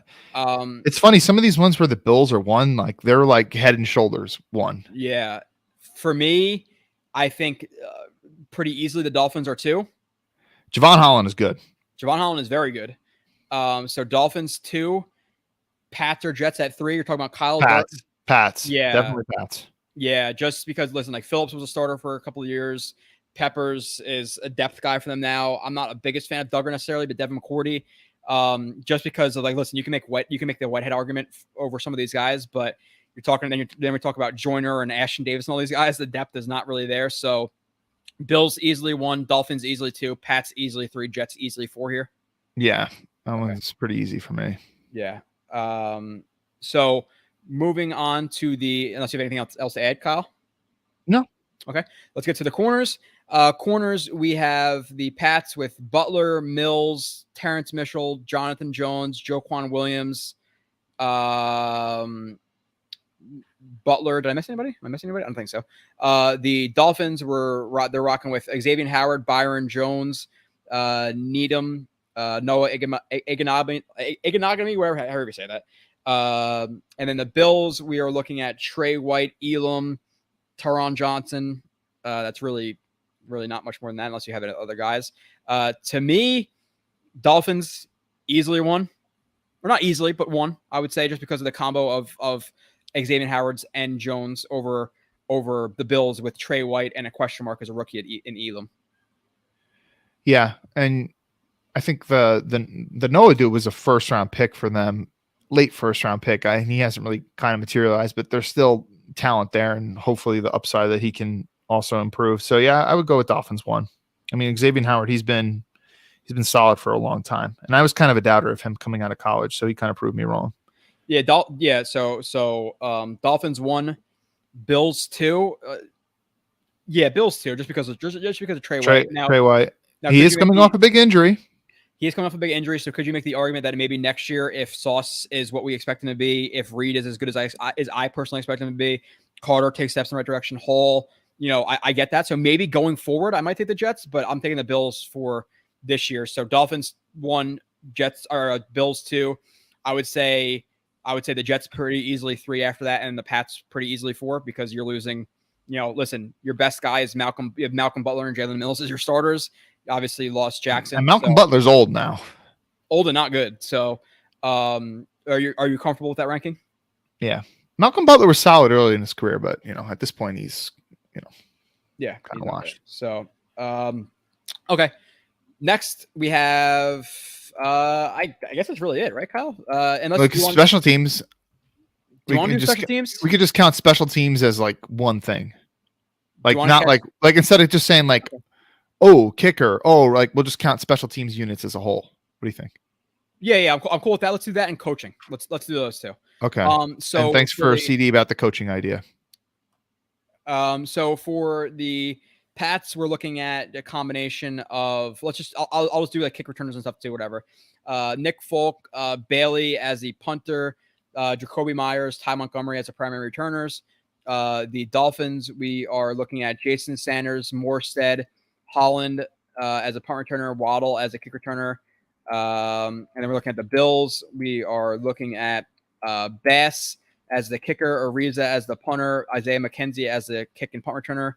And then the Jets, obviously, we have Greg the Leg or what's by the way, the Bills have this guy from he was from Houston. He was a rookie last year, and he had like a season-ending injury early in the year. But he did have a punt return or a kick return for a touchdown in the preseason. And I was watching like a lot of his like return tape in college. He could be a legit returner. And he did show it in the preseason too. So they also have that too. Anyway, just an FYI. I forget his name. Do you have any strong feelings about who is one? I think how much do you factor in each position? I think the Bills are probably 1 overall because they have less question marks, in my opinion. Like the Jets with their place kicker is a question mark now, and the Bills. All right, so punting last year with the Bills was a disaster. If you remember how many punts, I think it was in the playoff game against the Pats, if I'm not mistaken, or it was against us in like week 17. Remember how many punts that punter shanked? They eventually got rid of his ass, and then they drafted Ariza. I think his Ariza, who's like what's his nickname, Punt God or something like Yeah. that. So you're expecting his upside to be pretty good. What round did they draft him in, by the way? 5 or 6, I think. It was definitely earlier than when we drafted Braden Mann. I can say that. So we're cool with the Bills at 1. I put the Bills at 1. To me, I'm gonna put the Dolphins at 2. But I think Jason Sanders sucks. Look at he missed about like 8 kicks last year, or 9 kicks if you include extra points too. Okay, so he took a little bit of a downturn from his early years then. Okay. In my opinion, yeah. But then again, our place kicker is not necessarily something good either. But we did have a all pro returner last year. How do you value? And then how do you value that? Like it's yeah. All right. So here, Bills 1. Who are we going with at 2? We're gonna go Jets or Dolphins. Let's give it to the Dolphins. Okay, that's fine. Jets 3, Bills. I mean, Pats 4. But like, listen, I'll take Folk over what the Jets have. I don't know how Bailey is off the top of my head, and I'm gonna take the Jets. I'm gonna take Braxton Berrios over Myers or Ty Montgomery returning the ball. So that's kind of the tiebreaker for me. So I'm gonna say Dolphins 2, Jets 3, Pats 4. Yeah. Okay. Coaching staff, Kyle. To me, do you make okay? All right. Number 1 is let's do number 1. The Patriots. But so okay, they don't have Josh McDaniels anymore. They don't have Josh McDaniels, but the Bills don't have their offensive coordinator anymore. I know. If the Bills had their OC still, I'll probably put them 1. But the Pats are having like Joe Judge and all these guys trying to figure out the big loss. It'll be fine. But you're still it's Pats 1, Bills 2. I would, listen, Jets 3 or 4. I guess you put the Jets at 3 because they've been here for a year. You have no idea what the Dolphins are, Yeah, it's hard to say this with the Dolphins because it is a big unknown. It's not like McDaniel's been a head coach before, right? Like Lovie Smith, like who just got hired to be the Texans head coach. Like he's been a head coach in the league for a long time, so like you kind of already know what he is. Versus, well, let's see what the chat thinks. I want to give it to the Jets, but if we're being honest with ourselves, we were not overall impressed by the coaching staff last year. No, how could you be? Special teams is solid. Coaching there is solid, but that gives them the nod. We have Boyer. We'll take Jets 3, Dolphins 4, just because the Dolphins are completely new. Okay, so, fine. Okay, so Kyle, with all those points added up, if you have added them up already. No, I have not added them yet. No. Okay, so if you could add them. Okay. I gotta write this shit down. Let's see. Harold says this is okay. This is why don't you go to the chat and while I add this up. I'm so far behind. I'm not going to try to get into it, but I fucking suck at math, and you're going to make me do this shit. Harold says we're not doing well right now. We're seeming to be getting tired. This is not good right now. So Harold's shooting. He said we seem tired. He said we seem tired. Is that what he said? He says that we seem tired, and this is terrible at the end. So rough. I don't know, critic and Harold right now, but wow. We still have to get into the Jets. Now let's discuss this while you're doing the math, Kyle. We want to talk about the Jets, and some people say like, oh, they have a top 10 this or a top 10 that. Do you want to kind of go through the Jets top position groups and then maybe stack up their, maybe not their depth chart? Well, maybe I guess we have to get into their depth chart, but like see how many of the units the Jets have in the top 10. Would you like to do that? Yes, that would be fun. Okay. Hopefully it's not terrible. So top position groups, Kyle. All right. Here's what Harold needs to tell us why it's terrible. Okay. Don't just tell us it's terrible. Tell us why. And Harold's a smart guy, so shouldn't be a rough task for him. It is. Harold's a big supporter, but he's not a big fan. So top 10 groups that the Jets may or may not have, but let's rank them first individually against each other before we kind of decide on which ones we're going to stack up. You have to give me a moment to total all this stuff.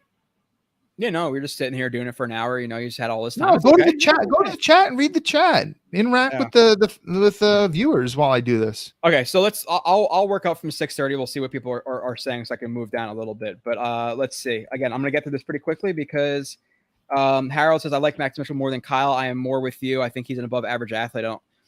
I don't think he's a bad athlete. I think he's a good mover. He just doesn't have the strength there too. So I'd say he's more average, where he's a good mover, but not great in terms of his strength. So Hawk says he also knows that he stutters his plant foot. Good observation, Joe. You got this. Yeah, his plant foot's not necessarily that he stutters it. It's the fact that he lifts it very far off the ground. You lift your foot far off the ground. You don't have that ability to change direction quickly. So media is definitely overstating Jeff Smith in the, I guess, short camp. Same thing last year where he looked great in camp and dips in games. Yeah, I'm not going to buy too much Jeff Smith hype in camp. We have obviously seen it with Salim Hakeem and all these guys of past. So I'm not going to buy it too much. I think it's a competition between him and Mims for that 5th spot, and we'll see if we even carry 5 receivers. Rob V was in here again a while ago. I'm not sure if he still is. Salute to Joe in Prime. I don't know. Are you? I call him Kyle. I never heard anybody call him Prime, but nonetheless. Yeah, I never heard that either. No, me neither. Rob, what's up? Thoughts? What about Mackay? Okay, I'm trying to see. I'm going to skip through a lot of this because we already discussed it. But history is written by the victors, as Kyle obviously knows. Yes. Also, just give into your homerism. It's more fun. Oh, I am a Jets fan. I forgot to make sure. I know you DM'd something. Make sure you send me that link in the DM for the GoFundMe or whatever, and I will throw it in the maybe in the chat and also in the stream next week. I completely forgot. I get really spacey with that stuff, but I, one Jets fan, is trying to get out to a Jets game. I'm not sure how much he's trying to raise or not, but I would like to do that for him. I would like to get a Jets fan to the game. So I apologize when I have to get that up. Moving on, while Kyle does very slow math, only 1, 2, 3s, and 4s he's working with, but it's taken him a little bit. I'm pretty sure I'm just recounting it just to make sure I got it right. Okay. I got everything down, just making sure I'm recounting it, crossing all the T's and dotting all the I's. Okay. Addition, Kyle, it's pretty simple. Are you going? Are you going to tell? I'm keep going through the chat. Okay. One more. I'm doing one more over. Okay. Dolphins signed Edmonds. Yeah, they signed Edmonds. They also signed Mostert too, and then they got Sony Michel. So their whole group is different. Like Miles Gaskins was their number 1 last year, and now he's their 4. So while they don't have necessarily like the best starter or the highest upside, they have a good amount of depth. So they're not a bad group necessarily. So. Jets Chaos, Jeremy. What's up, gentlemen? Too bad we are so thin in the secondary. Yeah, we discussed that. Chris Canty obviously went a little bit hard after him, but he deserved it because they're going to be lazy about your takes. Then you deserve it. Don't sneeze about Tevin Coleman either.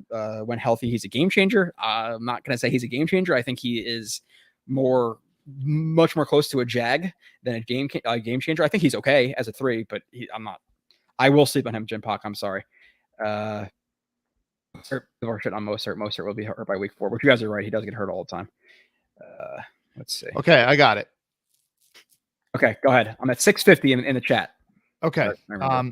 So the Bills total is 21. Okay.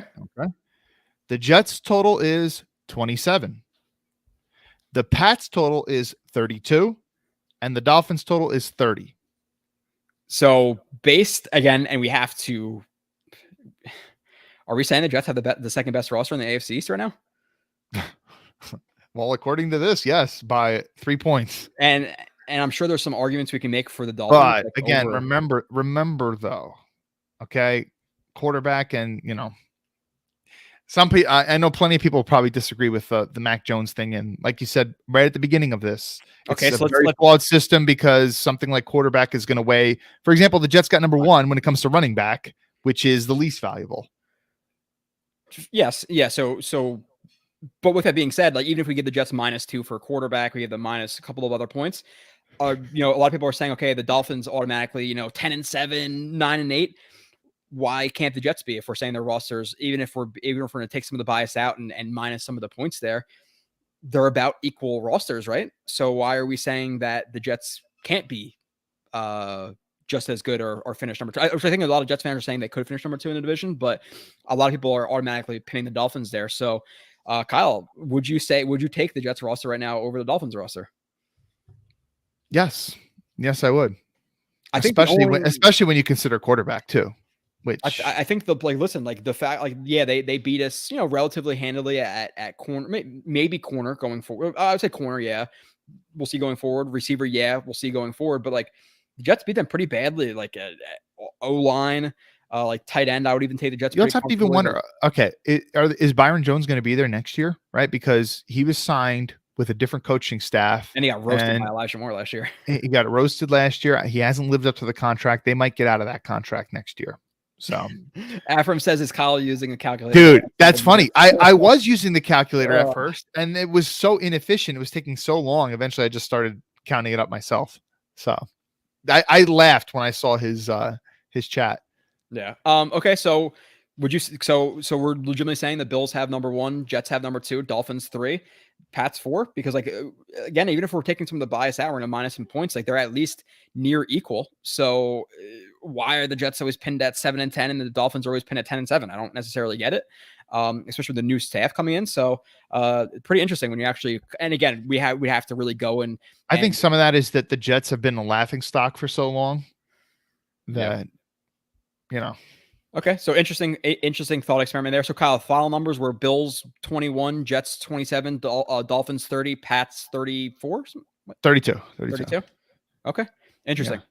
Yeah. Okay, so looking at the Jets, the top position on the Jets, Kyle, we'll rank their top position groups. Number 1 right now, Kyle Smith would say is what?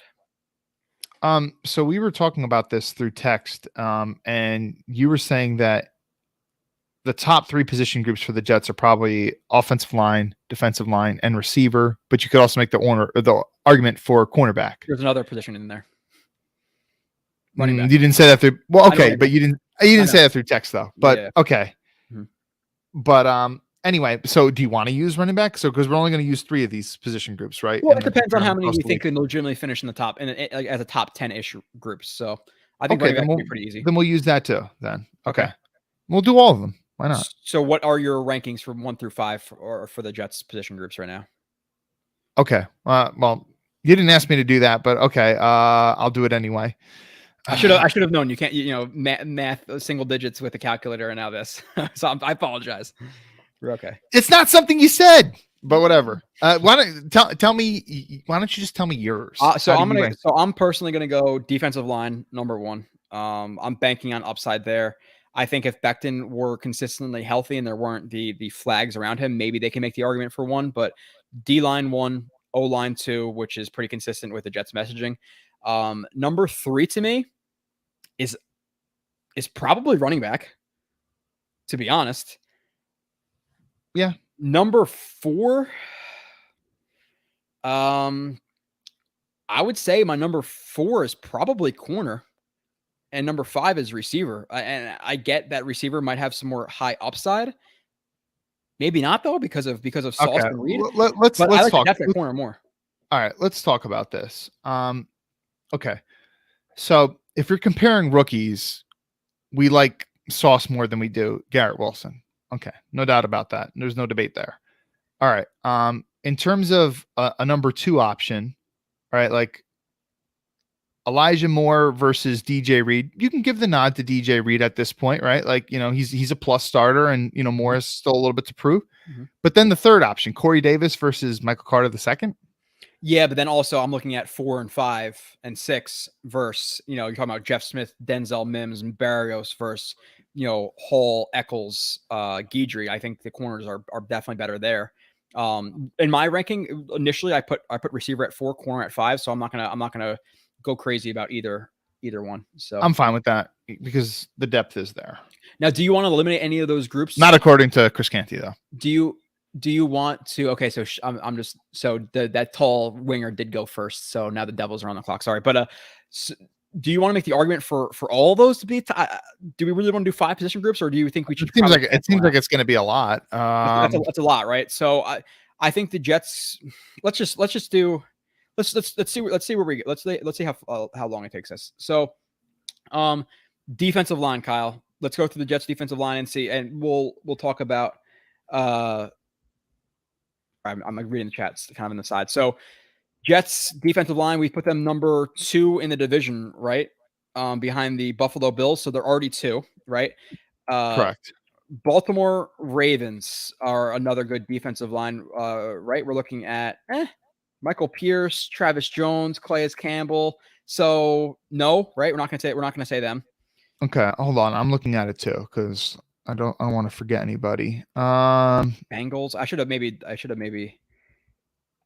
BJ Hill, Hendrickson, DJ Reader, Cam Sample, Hubbard. I'm gonna say the Jets over them too. Browns.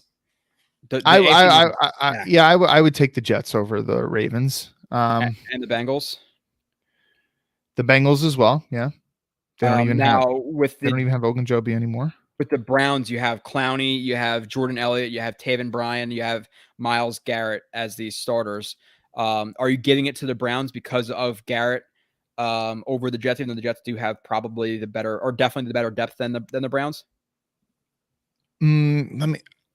I want to just say, there's a strong urge in me that's just saying, yeah, of course it's the Browns. But let me just look at it real quick. They have Chase Winovich. They have Perrion Winfrey. I would probably just for the sake of not being biased, let's take the Browns. Okay, so we have Bills. When you have an edge rusher like that, I mean, it's a complete game changer. And we're not stacking them up like oh, this is 1, this is 2, this is 3, just because it'll take us forever in terms of just having the conversations about it. Steelers, Kyle, we have Ogunjobi, we have Tyson Alulu, we have Cam Hayward, we have TJ Watt. I think we're gonna give it to them just because of TJ Watt, and then you have Hayward, who's good. You have Ogunjobi, who's pretty good. The Jets' depth might be better, but no. The Jets. This is hands down the Steelers.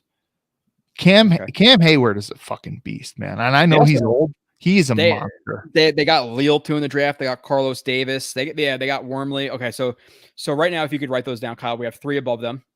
We have the Steelers, the Browns, and the Bills. And I'm not going to go through every single depth chart in the NFL. I'm just going to keep moving through the ones that off the top of my head that would be better. Texans, no. Wait, hold on a moment. So you want me to write the teams that we said that are above the Jets in terms of D line? Steelers, Browns, Bills. Okay. All right, got it. Okay. So Texans, no, top of my head.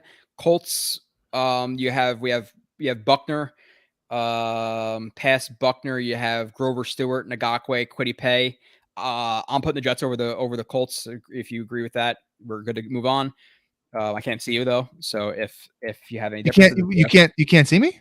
I'm looking at the depth charts, so I cannot see you. Oh, yeah, no, I'm in agreement with that. I don't have it up on my screen yet because I'm trying to go quickly with you, and I'm also trying to write the stuff down. But yeah, based off what you said, yeah, I would take the Jets. Yeah, we're not taking the Texans. We're not taking the Jaguars. The Titans have Jeffrey Simmons, Tart, Audrey.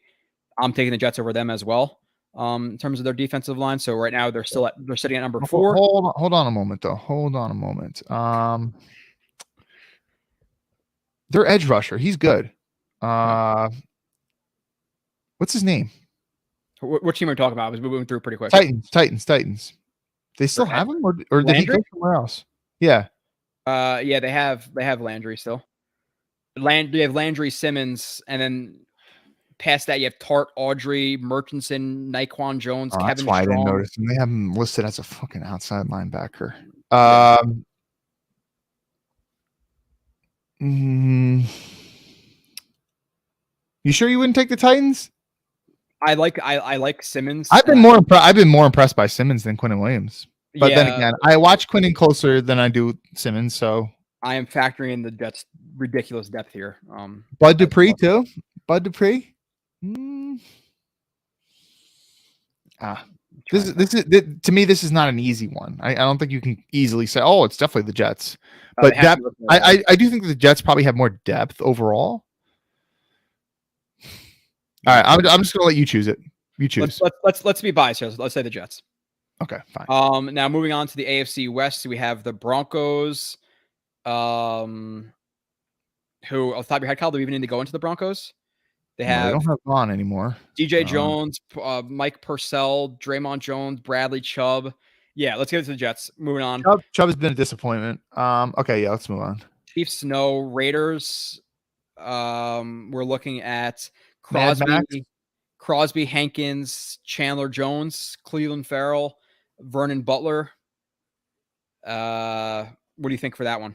Yeah. Okay. So I'm still a fan of Chandler Jones. I know he had a down year, and I know he's older, but I still think that, especially you keep him on a snap count, he can still make some noise. Mad Max is one of the better edge rushers in the league. Cleveland Farrell's been a disappointment. Hankins, okay, so he's the nose, but who else do they got on the interior defensive line? Nobody that I recognize. I already clicked off their depth chart, but nobody that I recognized. Okay. Well,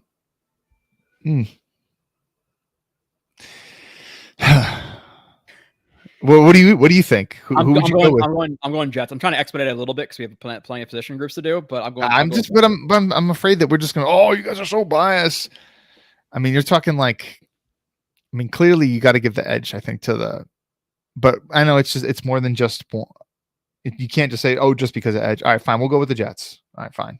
Close. It is close. I just think like, yeah, the Jets have depth on them at the end, like, and you have, the Devils select Simon Nemec, a defender. Okay, sure, look him up later.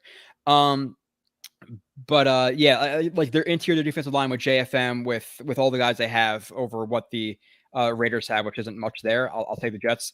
Chargers, they have Mack, who's older. They have Tillery. It's still not a stacked group, so I'm going Jets over Chargers. Kyle, speak your mind if you have any difference. Joey Bosa, come on. Oh Joe. yeah, you got Bosa, Tillery, Mack. Yeah, we got to go Chargers. Yeah, Chargers. Okay, so Chargers. That's the Jets are 5 now, I think, or 4. Cowboys, no. Giants, no. Eagles. We're looking at Brandon Graham, Fletcher Cox, Javon Hargrave, Derek Barnett, Josh Sweat, Jordan Davis, Milton Williams. What would you say in terms of Barnett, Hargrave, Cox, Brandon Graham over the Jets group? Apparently PFF had them ranked as number 1 or something like that. Really? Yeah, I like Barnett. I like the only reason Davis. You know how this popped up on my timeline is because Kenny Yeboah said something about it. I don't even follow him, but I guess people who I follow him. So Kenny Yeboah's tweet, like he's like, "Are people sleeping on our D line or something like that?" But yeah, they had the Eagles at number 1. I don't exactly know why. But no, I mean, all right. So I'm not the hugest fan of Barnett. Brandon Graham is old. Josh Sweat is starting to get better. Fletcher Cox, maybe not as, he was very, very, very elite a couple of years ago. He's probably not that anymore, but he's still good. Jordan Davis, we weren't the hugest fans of what we saw from him. We did watch some of his college tape when we were evaluating the guy who went number 1 overall. If it's the Jets, it's barely. What do you think? Let's for the sake of not being biased, let's give it to the Eagles. Are you cool with that? Fair. Yep. Okay. Commanders, we're looking at Chase Young, Daron Payne, Jonathan Allen. Commanders. Yeah, Commanders. That's that. Yeah, Commanders. Okay. So past that, we have. Stop me when you say when you think it's a conversation, Kyle. Bears, Lions, Packers, Vikings, Falcons. Okay, hold on. We got to talk about the Packers. Let's look at that for a moment. Okay, so Packers, we are looking at Dean Lowry, Kenny Clark, Jerron Reed, Preston Smith, and not much depth that I recognize. Okay. Rashawn Gary. So Gary Clark. Yeah, Gary's good. He's good, definitely. Yeah. So there's like a threesome there between Gary Smith and Kenny Clark versus Quinnen Williams, JFM, Carl Lawson, and then the depth they have. I'll take the Jets for depth. I think top 3 can have an argument. I think where we're getting hung up with some of these things is like Carl Lawson's still somewhat of a question mark because him being healthy for a full season. We can go with the Jets, but I'm going to do it cautiously. If we gave the Eagle, like we gave it to the Eagles, so like this one I was a little bit more iffy. We gave it to them. Vikings. All right, I'm looking at the Vikings now. Dalvin Tomlinson, Harrison Phillips, formerly of the Buffalo Bills, Danielle Hunter. No. Yeah, I'm a Jets definitely. Okay. Okay. Falcons, no. Panthers, no. Saints, they have Cam Jordan, but not much else other than that. I just looked, so no. Buccaneers, Kyle, we are looking at Akeem Hicks, Vita Vea, William Golston, Shaq Barrett. Yeah, you got to go with the Bucks. Give it to the Bucks. And then past that, we have a pretty. Let's. We have the NFC West. We have Seattle Seahawks. No. Niners. You're looking at obviously Armstead, Bosa, Kinlaw, Ford. We're gonna give it to the Niners. Kerry Hyder. Okay. Yeah. Just because of 49ers. Bosa and Armstead are, and even Kinlaw. That's. Well, I think Kinlaw's been a little bit of a disappointment, right? But Armstead and Bosa being the 1-2 there is would put them above the Jets in my opinion. Yeah, and we have to like when we're doing this, we really have to like a really elite edge rusher that has to get like a little bit of a nod. Bonus points. Yeah. So then past that we have Rams. We got to do the Rams. We have the Rams, and that's the last team, right? So the Rams, we have Ashawn Robinson, Greg Gaines, Aaron Donald, Leonard Floyd. Give the nod to the Rams because of Donald. I feel like I say this, and I've said this before on this stream. He's the best football player I've ever seen. I've literally never seen a more dominant football player than him. And I'm including like all the all-time great quarterbacks in there too. I've never seen someone who's so good at their position comparative to other people. I don't think that's hyperbole to say that. And granted, I didn't grow up watching. Why the fuck am I forgetting his name? Reggie White. I didn't grow up watching him. I didn't grow up watching Bruce Smith and some of these other types of guys who are really dominant. Lawrence Taylor. I didn't grow up watching Lawrence Taylor. It's a little bit before my time. But Aaron Donald, I mean, like, dude, he's Tom Brady, Ed Reed, Randy Moss. So there's a conversation there. But so Kyle, with that being said, Randy Moss towards the back end of his career, like Aaron Donald's never had a bad year. He's never had anything close to a bad year, right? Okay. Anyway. Jets are the best defensive line in the NFL based on our quick. Okay, so we had the Steelers over them, the Browns, the Bills, the Chargers, the Eagles, the Commanders, the Bucks, the Niners, and the Rams. So that's 1, 2, 3, 10. 4, 5, 6, 7, 8, 9. Yeah, they're 10. Okay. 10th, and I think you can argue obviously if Lawson hits his ceiling, if JJ, like they could obviously creep up a little bit there. But I'll take a top 10 defensive line.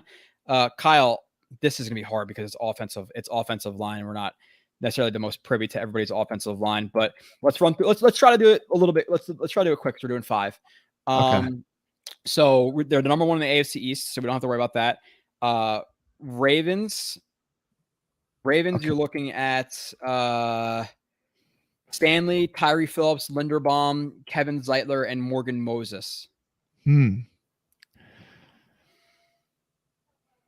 I don't know anything about Tyree Phillips. Neither do I. I'd go with the Ravens. Okay. Sake of being unbiased, let's give it to the Ravens. Bengals, no. Browns, yes. Right? We're going to take the Browns. Wills, Joe Bitonio, Wyatt Teller, Jack Conklin. Yeah, so Browns pretty easily. Steelers, we are looking at Dan Moore, Dotson, Mason Cole, James Dan. No. Okay, no, it's not the Steelers. No. Texans, no. Colts, we are looking at we gotta look at that one. Pryor, Matt Pryor, / Dennis Kelly, Quentin Nelson, Ryan Kelly, Danny Pinter, and Brandon Smith. I'm giving to the Colts. Yeah. Okay. Kelly and Nelson are 2 of the best. Jags, no. Titans, Luan Brewer, Ben Jones, Nate Diaz, Dylan Radins or whatever the hell his name is. I'm going to say no to that one, right? Which team are you on right now? Titans. Okay. Yeah. No, I don't know who the hell that is. So right now we have the Jets at 4, almost through the AFC. Broncos, Garrett Bowles, Risner, Cushenberry, Graham, Glasgow, Billy Turner. I'm giving it to the Jets there, correct?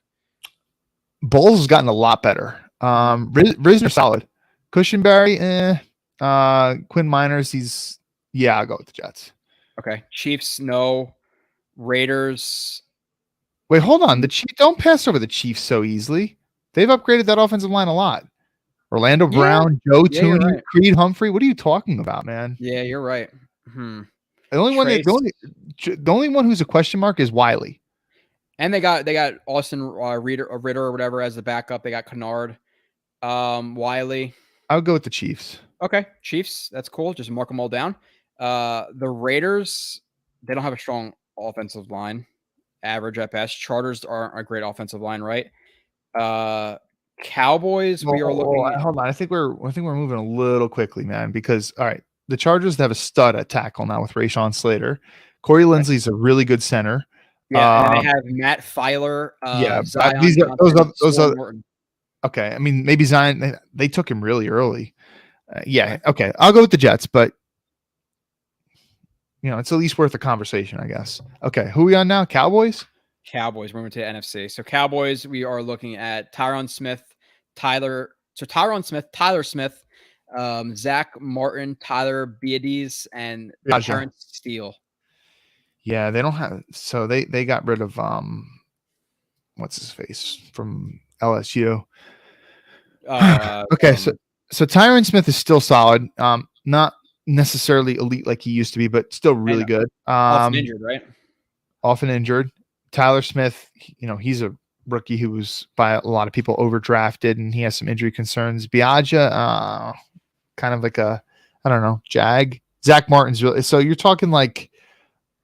It's really like those two guys, and Zach Martin is elite. So, I guess you go with the Jets. I'm gonna take the Jets too. Yeah, I mean, offensive line is a whole unit, but okay. Now, Eagles, we are looking at Jordan Mailata, Landon Dickerson, Jason Kelsey, Isaac Samelo, and Lane Johnson. Eagles. Yeah, I'll give it to the Eagles as well there, Kyle. Commanders, no. Bears, no. Lions, no. Vikings, no. Packers, no. I just looked really unless you're going to make the argument, okay, they have Bakhtiari and they have Elton Jenkins, but between that, they have John Runyon, Josh Myers, and Royce Newman. So, yeah. Okay, yeah, well, we won't give it to them over it. NFC South, we have the Falcons, Panthers, Saints and Bucks. Saints. Hold on, we got to look at those too. Saints, we're looking at Hurst, Andreas Pete, Eric McCoy, Caesar Ruiz, and Ramczyk. I'm giving it to the Saints. Yeah, Ramczyk is a stud. Yeah. Eric McCoy's really good too. Okay. And in the Bucks, we are looking at Donovan Smith, Aaron Stinney, Ryan Jensen, Shaq Mason, Tristan Wirfs. I would give it to the Bucks. Bucks, definitely. Okay. Bucks, and then past that we have the Cardinals, no. Rams, no, looking really quickly. 49ers. Did you look at the Rams? Yeah, it's not that great. Niners is Trent Williams, Colton McKivitz, Jake Brendel, Daniel Brunskill, and Mike McGlinchey. I'm giving the Jets a nod, even though they have Trent Williams. Okay, hold on. McGlinchey's solid. Trent Williams is out of this world good, and then I don't know the other three guys. So it's hard. Which is good for me to see. Lions, people are saying the Lions, so I overlooked them. Taylor Decker, Jonah Jackson, Frank Ragnow, Vaitai, and Pennant Sewell. Yeah, we got to go with the Lions. Okay, so put the Lions in there too. And then what was your final decision on the Niners? It's hard when I don't know three guys really like pretty much at all, And I also wonder too, like, so we think that the Jets have a solid line across the board. Like there's really when you look at the starters, considering Becton's healthy, there's no weak link there. Like there's no guy you could say like is terrible. Whereas when you look at some of these teams, you can say someone's terrible. The problem with the Jets is like they might not have like elite level guys like some other teams have. But I think when offensive line, I do think that it's about working as a unit. And even if you have like one guy who's really good, if you have four guys around him who are really bad, teams can expose that. You can just, okay, why are we going to play our good edge rusher over the good tackle? We'll just shift him over to play over the shitty tackle and just expose that guy. So I do think that, there's a lot to be said for having a solid line across the board rather than having like one or two really good guys. But I sometimes wonder when we're going through these if we're putting too much value in that versus some of these other teams who have like some guys who are like absolute studs, like Trent Williams or something like that. But Yeah, anyway, I rather have a well-rounded group than a top-heavy group. and I tend to agree with that. So here's what I wrote down. I said Ravens, Browns, Colts, Chiefs, Eagles, Saints, Bucks, Lions. So that would be 9 for the Jets. Okay, and then we have Harold is saying that they're better than the Ravens. Stanley, Phillips, Linderbaum, Zeitler.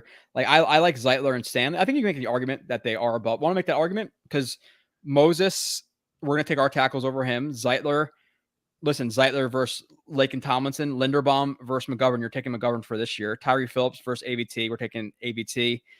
And then Becton versus Stanley. So do you want to give the Jets a nod over the Ravens? But part of me saying that was like I put a lot of value in Stanley as being like, like he's a guy who's been like legit like Pro Bowl, All Pro type of guy too. So it's a fair argument either way. And okay, Linderbaum for this year, not on McGovern's level, but going forward. But we were talking about this year. We can go with the Jets. I'm fine with it. Let's give it to the Jets. I agree with you, Harold. Good point. So Jets 8. Yeah. Okay, so Jets O-line 8, D-line 10. This next one's going to go pretty quickly because we kind of know a lot of the running backs off the top of our head. But running backs, number 1 in the AFC East. Ravens is a conversation, Kyle, where you have J.K. Dobbins, Gus Edwards, Mike Davis. What do you think? I go Jets. Okay, I'm cool. I'm cool with that. Again, I know we're expediting this a little bit just because there's 5 position groups, but I'm okay with that. Bengals, we are looking at Mixon, Pirine. So I like the Jets. I like the Jets 1-2 punch better, but Mixon for this year is probably better than either one of the Jets guys. But running back declines so quickly that like you can see like a rookie running back can be like the best running back in the league. Like there's very little rookie learning curve for a running back. So honestly, like I would take our 1-2 punch at running back over the Bengals, even though I do like Joe Mixon. I think he's one of the better backs in the league. I'll go Jets though. What do you think? Yeah, I'm cool with the Jets because of the depth. Like you're talking about, Mixon is better than either one of the Jets running backs, but by how much will he be better than Brees? And then you're talking about Michael Carter versus Samaje Perine. So let's put the Jets there. The Browns, Cleveland is definitely over us. Okay. Steelers, they have Najee and they have Benny Snell. I'll give it to the Jets. Yeah, I do like Najee a lot, but it's a 2-back league. So yeah, the Jets really do have a really strong like group. It's kind of crazy to think about it. It might honestly be the strongest position. We'll see. But Texans, no. Colts, you have Jonathan Taylor and Nyheim Hines. We're gonna give it to. Let's go with Colts. Yeah. Okay, so the Colts are number 1 right now, right? Titans. We have Derrick Henry, and then we have Hassan Haskins, Hillard. I like how you just totally passed over the Jags. Didn't even mention them. No, fuck Jags. Well, I guess you have. I mean, they do have and Robinson. Yeah. Okay. Yeah, I'm looking through the Jets though, just because Michael Carter is more proven than Etienne is at this point, right? Yeah, Liz Frank injury is no joke. So, what about the Titans with Henry? I think you just take the Titans just because of Henry, right? At least this year. Yeah. Okay. Yeah, Derrick Henry he's something special. Well, now this is an interesting one. The Denver Broncos with Williams and Gordon. Yeah, I think Melvin Gordon is better than what people say. I think people sleep on him still. The past 2 times we played them, I came away, pretty impressed by his game. And Javonte is really good. Like you'd have to give him the nod over Michael Carter. Mm-hmm. So I almost want to say the Broncos because I feel like we're being a little too biased towards the Jets. Okay, let's give it to the Broncos. Chiefs, no. Raiders, no. Chargers, you have Eckler and Isaiah Spiller is there 2 now. Would you make the argument for the Chargers, or we're not looking at the Chargers? Well, why are we passing over the Raiders so quickly? Like, they have a legit stud at running back. I don't know. Jacobs is kind of he's banged up. By the way, a lot of people brought up Orlando Brown's been injured. Okay, okay. But, Jacobs is banged up a lot, but Michael Carter missed a good amount of games too. Their number 2 is Kenyon Drake. No, yeah, it's not. And he's not good, but okay. Fine. But you're just so passing over teams so quickly. Okay, the Chargers, Eckler, and who's the second option there? Isaiah Spiller. Eckler is good, man. Who But was I the- didn't like Spiller's game too much. Did you Josh watch any of Kelly? him? Yeah, I wasn't a big. I was watching him and I was watching Kenyon. I Green. gotta go with I'm not the hugest fan of Spiller. Sorry, I'll go with the Jets. Okay, cool. Sorry, I know Scott Mason likes Spiller. Past that, Kyle, we have Cowboys with Zeke and what's his face? The other guy's pretty good. I think we got to go with the Yeah. Cowboys. Yeah. I might make an argument for the Jets. I think Zeke has really declined the last couple of years. I think you're telling me who's gonna be the more effective running back this year, Zeke or Breece Hall. I might take Breece. And I wouldn't be shocked. And then you're talking about their back. I'm blanking on his name. Let me see real quick. Tony Pollard. You're talking about Pollard versus Michael Carter. I'm giving to the Jets. Okay, I won't really argue it there because running backs they decline quickly. Eagles. You have Sanders and Gainwell. No, Sanders is pretty good, but Giants. Gainwell. Yeah, Giants. No, Commanders. Saquon. Who's the second option with the Giants? Right now it is Matt Breida. Yeah, no way. Okay, Commanders. Jeez, I'm struggling to even think of who their running backs are. They have Gibson and McKissick. Yeah, no. Yeah, they drafted Robinson too, I think. But Bears, no. Lions. We're looking at Williams and Swift. What's Williams' first name? Jamal Williams, the ex-Packers. I like us better. Cool, I'll take it.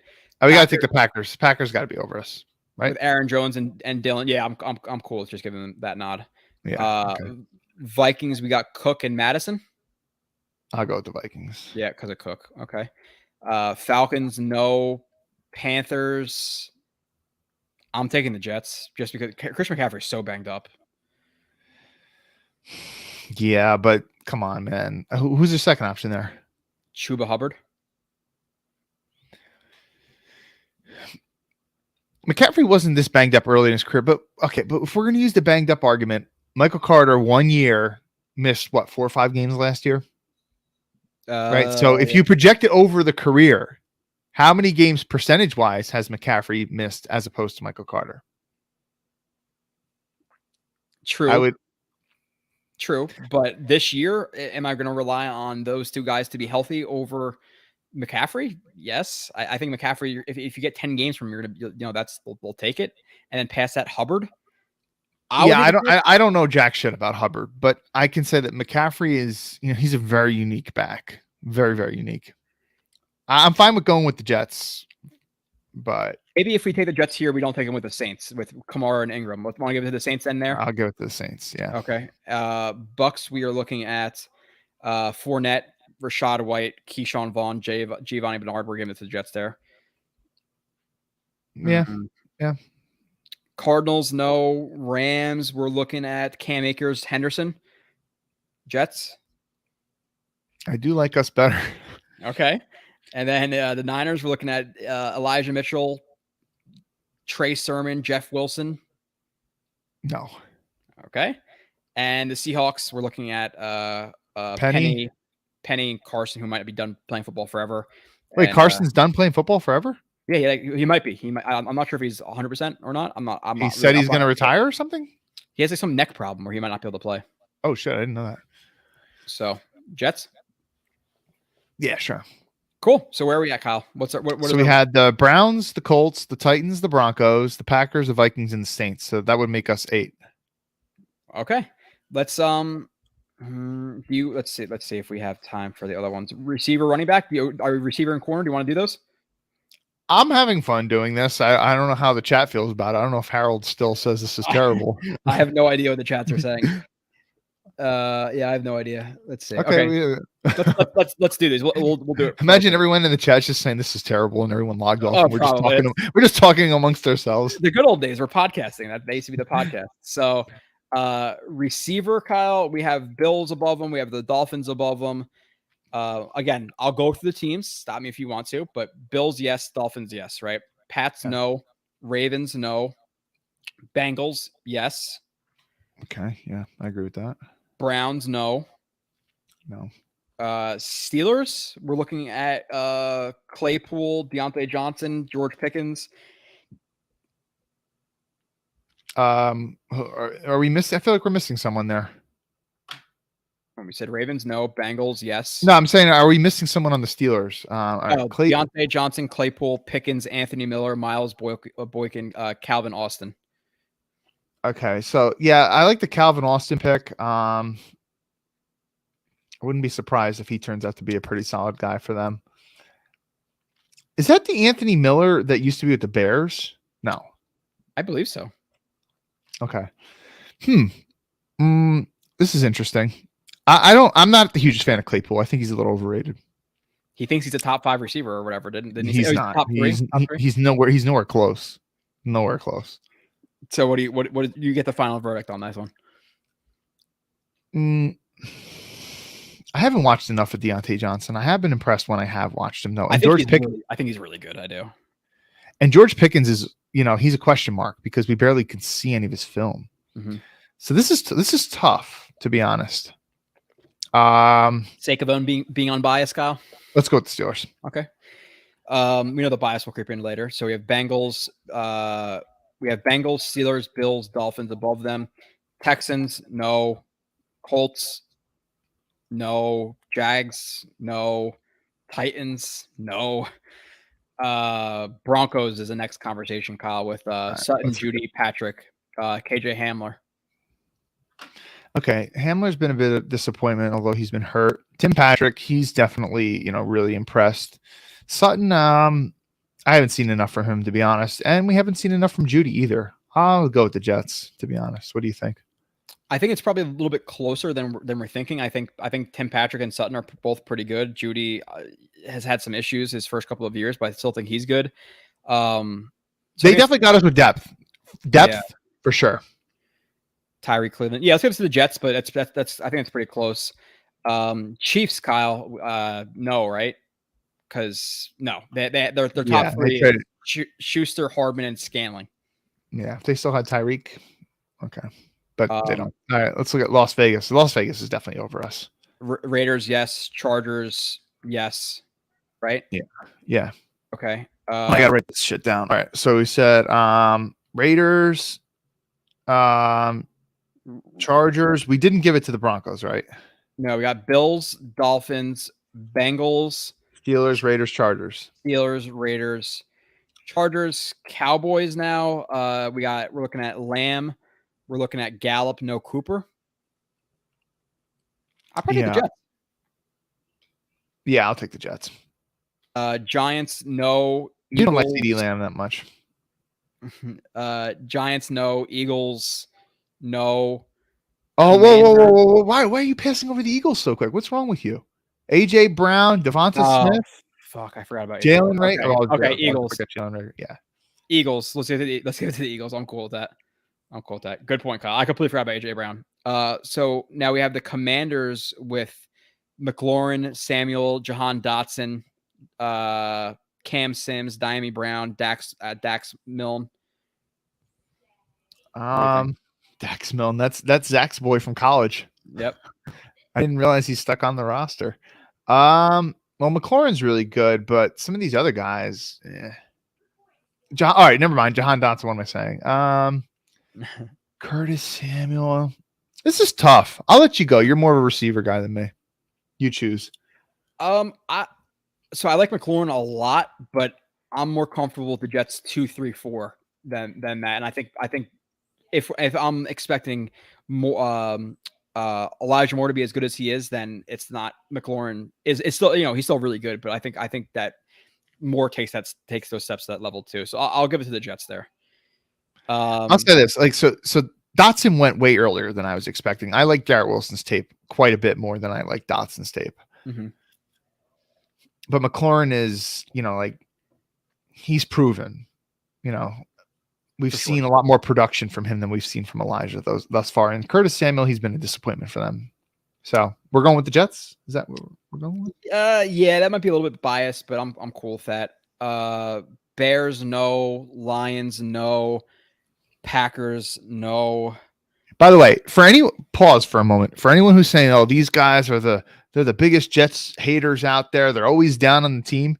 Watch this live stream and then tell us how down we are on the Jets. Because right now we seem pretty optimistic. I think we're being realistic though, right? Like I don't. I hope so. But so the NFC. Okay, you're talking about the Bears now. No, Bears aren't in a conversation. Lions, no. Packers, no. Vikings. Let's get to the Vikings. You gotta give the Vikings, yeah. Let's get to the Vikings. NFC South now, Kyle. We're looking at the Falcons, who is no. The Panthers, who is a no, even though I like DJ Moore a lot. The Saints, we're looking at Michael Thomas, Landry, and Olave. Well, hold on a moment. Why are we passing over the Falcons so quick? You're not counting Calvin Ridley at all? Well, he's suspended for this year. Okay, but I'm just saying you're not factoring him in at all, though, right? No, it's London, Zacchaeus, and Brian Edwards on it. That's okay. I'm just making sure, because if you're counting him, I think you'd probably have to go with the Falcons. But yeah, but we're not. And then, like I said, the Saints is Thomas, Landry, Olave. Thomas, Landry, Olave. Traquan Smith, Marquise Callaway, if that's going to sway your opinion at all.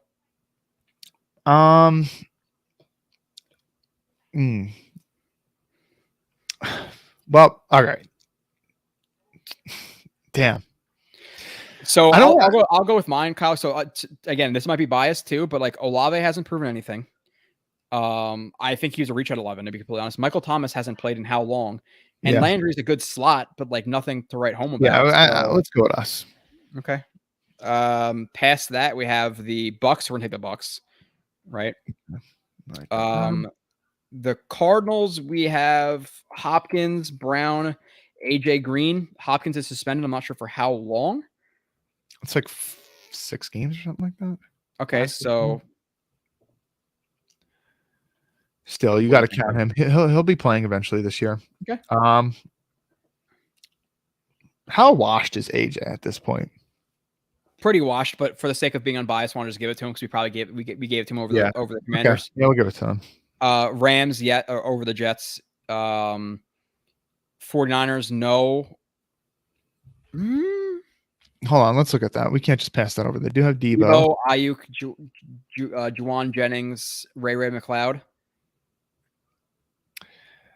We'll go with the Jets. Are you sure? Debo. All right. So how impressed have you been with Ayuk? Again, am I watching him every single snap? No, but I think he's at least 2 or above the level of Corey Davis. And then you're factoring in Debo versus the other. Let's go to the Niners. I could tell you this right now. While we're doing this, I am not factoring in our 4 and 5 options as much, and I probably should be. By the way, let's just say this: the Jets are probably going to do very little 10 personnel this year, right? I think that's fair to say, right? Yeah. Okay. All right. So we said we're going to put the Niners here for the sake of trying to be less biased. Yeah, and then somebody said the Lions, but they have Amon-Ra, St. Brown, DJ Shark, Jamison Williams as their top 3. I'm not giving it to the Lions. No, I wouldn't either. No, I'm not giving it to the Lions. And then past that, we said and I don't care. I don't care what St. Brown's stats were last year. You can't tell me that he's got a higher upside than Elijah Moore. You have you put the Rams above us too, right? Obviously. Yeah, I did write them. And then we're gonna give it to the Seahawks too, right? DK and Lockett is. Yep. Yeah, we'll give it to them. Okay, so the Jets finish where, Kyle? Okay, let me just. Okay, so we got the Bills, Dolphins, Bengals, Steelers, Raiders, Chargers, Eagles, Vikings, Bucks, Cards, Rams, Niners, Seahawks. So that makes us 14. Okay. 14 with high upside. Like if Moore and Wilson Purdue, like they obviously can change that group very, very quickly. So last one, which is, what are we doing? Now we're doing our corners, which we have to factor in depth here, I think. So we gave it to the Bills over the Jets. We gave it to the Dolphins over the Jets. So those are 1 and 2. Pats, no. Ravens is an easy yes, right? Yeah. Okay. Ravens is an easy yes. Bengals, No. Eli Apple and Awuzie. All right, let's talk Browns. Denzel Ward's good. We're looking at Denzel Ward, Greg Newsome, Greedy Williams. Taki. Yeah, Taki. Greedy. Browns, sake of being unbiased, Denzel Ward's pretty damn good, dude. We'll give it to the Browns. Yeah. Okay. Browns, Steelers, no, right? No. Texans, no. Colts, they have Kenny Moore, but past that, we're looking at they have Gilmore. Kenny Moore, Gilmore. Is that where Bump and Run Gilmore went? He went to the Colts? Yeah, he went to the Colts. Okay, so hold on. So they got Bump and Run. Yeah, Bump and Run. I'm still a fan of him. Gilmore, Kenny Moore. Dude, but remember opening week 1, fucking Stephen Hill roasted Gilmore? Yes, yeah, I do. I do remember that. That's when I thought Stephen Hill was going to be a G, but apparently he sucks ass. So. Dude, I don't know some of these guys when we're looking at depth, man. And Gilmore, dude, he's on the back end of his career, obviously. So we go with the Jets. Okay, so Texans no, Colts no, Jags no, Titans no. Broncos, we are obviously looking at Surtain, and then past Surtain, we are looking at Darby, Quan Bless Austin. Oh, we got to go with the Broncos. Bless Austin, who is like their 7th guy right now. He's like one of the better corners in the league, so that's surprising. But what do you say, Kyle? Darby, Kawan Williams, slot guy for them.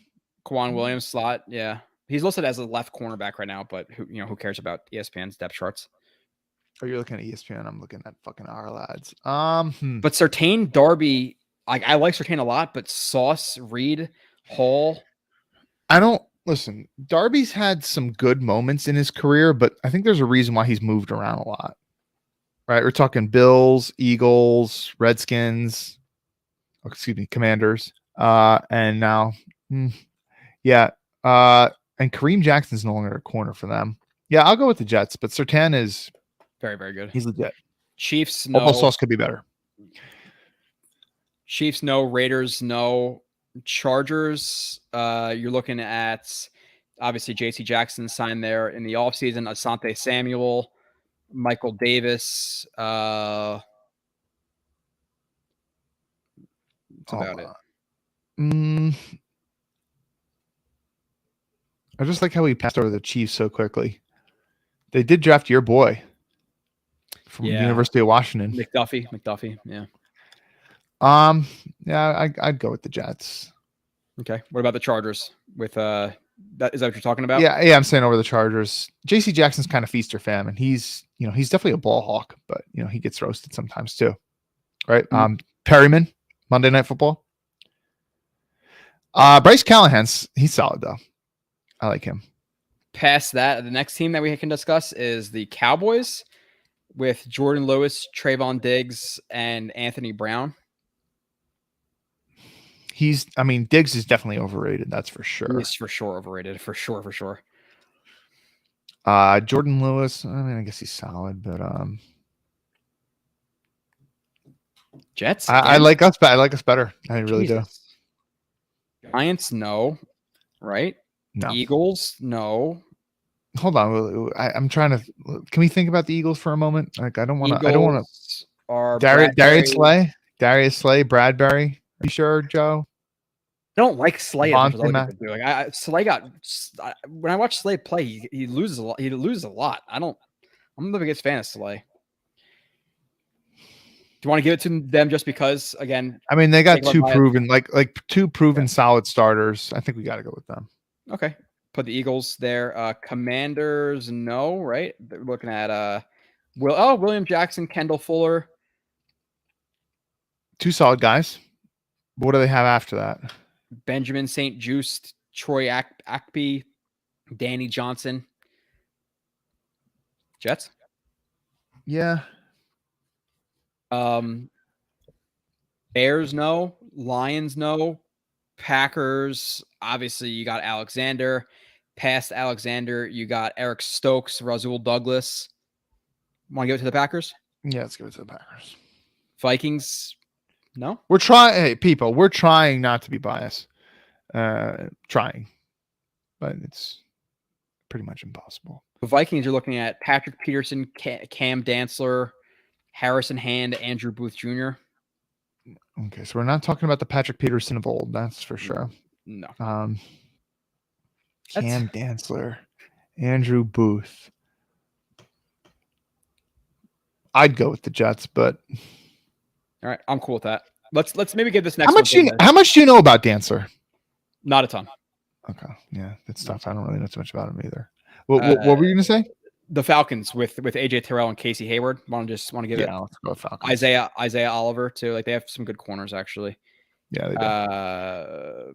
Panthers. We are looking at J.C. Horn, Dante Jackson, Rashawn Melvin, C.J. Henderson.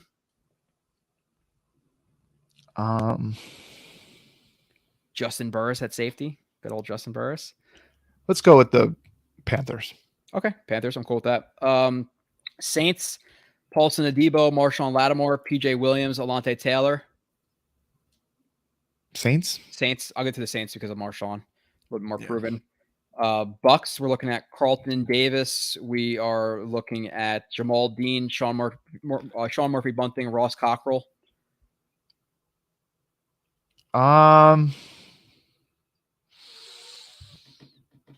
That's hard. That's a hard one. Yeah. I mean, we definitely have the upside over them.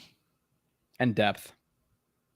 Let's go with the Jets. Jets. I'm not. We already gave O-line. They got O-line, receiver. They got several things over us. Damn Bucks. Cardinals. Good roster. Very good roster. I'm struggling to think of a corner on the Cardinals. Well, yeah, other than Byron Murphy, I had to look it up. Byron Murphy, Marco Wilson, Jace Whitaker. No. I'm already looking at the Niners now. Okay, you're already looking at the Niners. And I'm not impressed. And the final team, Kyle, is the Seahawks with Trey Brown, Sidney Jones, Artie Burns, Justin Coleman. Jets? Yeah, Jets. Okay, so Kyle, tell us the final thing. So we thought we had potentially 5 groups in the top 10. I think we may finish with 4.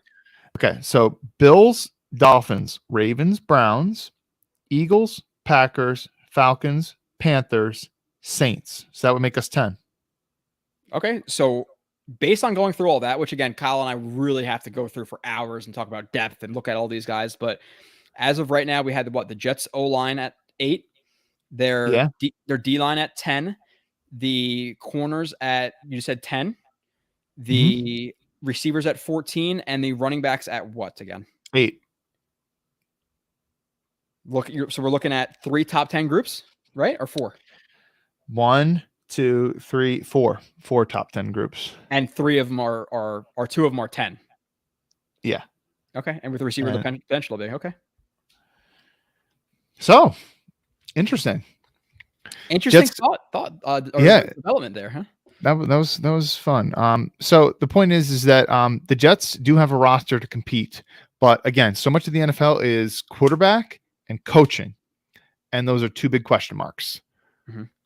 And people don't like when I say that. I really do like Zach Wilson. I really, really do. But I mean, if you're saying that there's no question mark there at this point, like, I mean, he is. I mean, he's got a ton of talent. He's one of the more talented quarterbacks in the league. And the coaching staff, I mean, CD says this quite frequently. They have a lot to prove. So, but yeah, I mean, the Jets roster, I mean, listen, take it from where it was 2-3 years ago and see what Joe Douglas has done. And he's really kind of turned it around, especially on the offensive side of the ball, man. I mean, the Jets offense was just terrible for so many years, man. I mean, it's ever since I've been following the team very closely since 2009. I've been a Jets fan before that, but I wouldn't watch all the games and stuff. But since 2009, I've been, religiously watching all the games and following all the news and all that kind of stuff. And even the years that we went to the playoffs and the AFC championship games, yeah, sure, the running game is solid, but the offense as a whole is not solid. I mean, you were kind of almost scared when the offense took the field because of who was at quarterback and stuff. And, but now, I mean, shit, our offense could be really fun. So anyway, And I think another like position group, like we're not going to go through all again, but like tight ends is a group that's at least plus average. So we're talking about O-line, tight end, receiver, D-line, corner. Like they have plenty of positions that are plus average, if not like fighting for that top 10-ish type group. So like they should be competitive. But let's run through the chat really quickly, Kyle. Then we'll log off again. I'm sorry to do this so quickly, but Pirlo asked if I did any martial arts. I have, not in years. Tight end. What kind? You can't just say I've done martial arts and not say what kind. Jiu-jitsu and stuff. I never did like MMA, or not MMA, but like jiu-jitsu and that stuff. It's more like karate type stuff when I was a kid. So nothing really. What, like taekwondo? Like karate and ninjutsu. Okay, but karate is it's a broad term. I don't know. I went to Sea Dragon Dojo behind Burger King. I don't know what it was. I don't know. I got a black belt because I knew my katas. You're a black belt? Dude, you got to punch and kick nothing and spar with a bunch of scrubs. Yeah, it's very, very easy to get a black belt in karate. It's more like a time investment than anything else. I was okay. I was decent. I was dealing with for a bunch of bitches though. So, okay, let me keep moving on. Sorry. That's our bad one. This is about the tight end groups. Just tuning in. I love this. Rich is, I would say, top 3 supporters that we have. Always commenting, always giving us a lot of credit. So I appreciate you, Rich. Some good supporters out there. That's some high praise. Rich is top notch supporter. Definitely top notch one. Yeah, I like Rich. Yeah, Rich is awesome. He had us and another podcast or whatever. Like it was 1 and 2, and then slowly he's like, "You guys are my favorite." I was like, "Let's fuck no." He took over, Kyle. So, Alex Hunt says Conklin will hopefully be good, and Uzama is solid, but neither are special players. That's true. I don't think we're saying either one of them is. We were saying that the tight end groups across the AFC East are not good. No, they're not, and neither are special. But I think they're both okay, which is a lot better than they've had.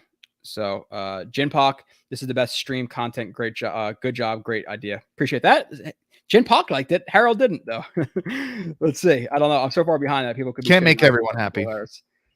So, let's keep going. How are the Dolphins 4 in tight end? They have the best tight end division. Hating on Tua. Okay, this is a Dolphins fan. Let's keep moving on. I recognize that. A fucking scrub, dude. The man himself, and I understand it was a business move, but he even said he's more of a receiver than a tight end. Come on.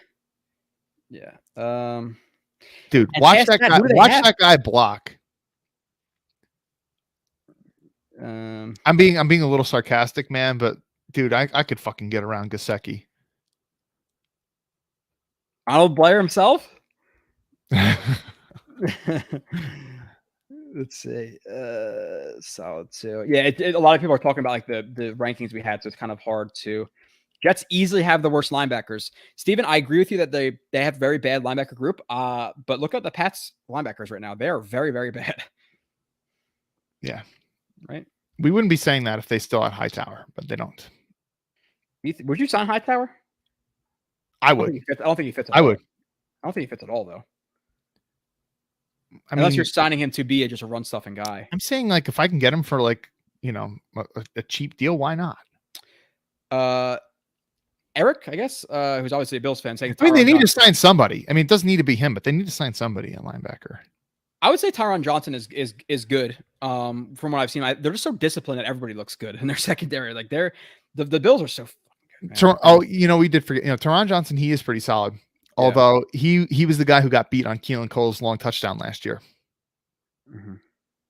Well, Hill's not going to return from Miami unless they're in the playoffs or fighting for the playoffs. There's no way they would do that. Again, unless you're competing for a playoff spot. But Pats, we didn't factor in like Malcolm Butler and those guys too for the Pats. Did we put them high on our special teams rankings?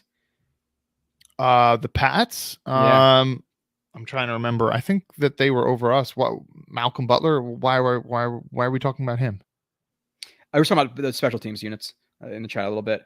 Jamie says, no matter what most of these awesome fans say, I trust you guys so much more. Appreciate that. Some compliments, Kyle. We need some. I got that. Harold one threw me for a loop. Thank you, Steven. Did we ever find out why he thought it was so bad? I don't know. I'll find it maybe. Let's see. I think I passed it. Oh, here it is. This is terrible at the end. You guys seem to be getting tired. Not sure what's going on. I guess we seem tired. I don't know. Harold, I'm sorry. I hope I can win you back. I hope I can win you back. He's a big supporter. I know that. So he just wasn't the biggest fan. Let's see. Okay. Flash said I joined late. You guys you can technical and weight everything, but I would at least give double points. Yeah. No, Oh, at least double points for the QB. Or We said that from the outset. I mean, we didn't say those exact words, but we said it's an extremely flawed system. Negative points. It's like we give them negative points. And by the way, also coaching too. That's one that also needs triple or whatever as well. Yeah. Yeah, for sure. Yeah, that's what I said. Like, we might have the best running backs in the AFC East, but it's the least important position group. So, And by the way, McDermott is a really good coach. I mean, like, he's top 5. CD says, is the coaching the weakest link for the Jets? I think kind of like what Rich says. Like, it's an incomplete. We don't really know a lot yet. Like the defense was historically bad, but the offense was also rounding out towards the end of the year. So, that or the run defense, I would say, like the two weakest links are the things I'm the most concerned about. Jin Pock says our O-line, tight end, running back are all better than Miami. Yeah, and our D-line. Yeah, we did say that. So let's keep saying. Corner depends on how much Sauce plays at how Sauce plays. I guess at first year corners tend to struggle. Yeah, they do tend to struggle. That's true. Yeah, sorry.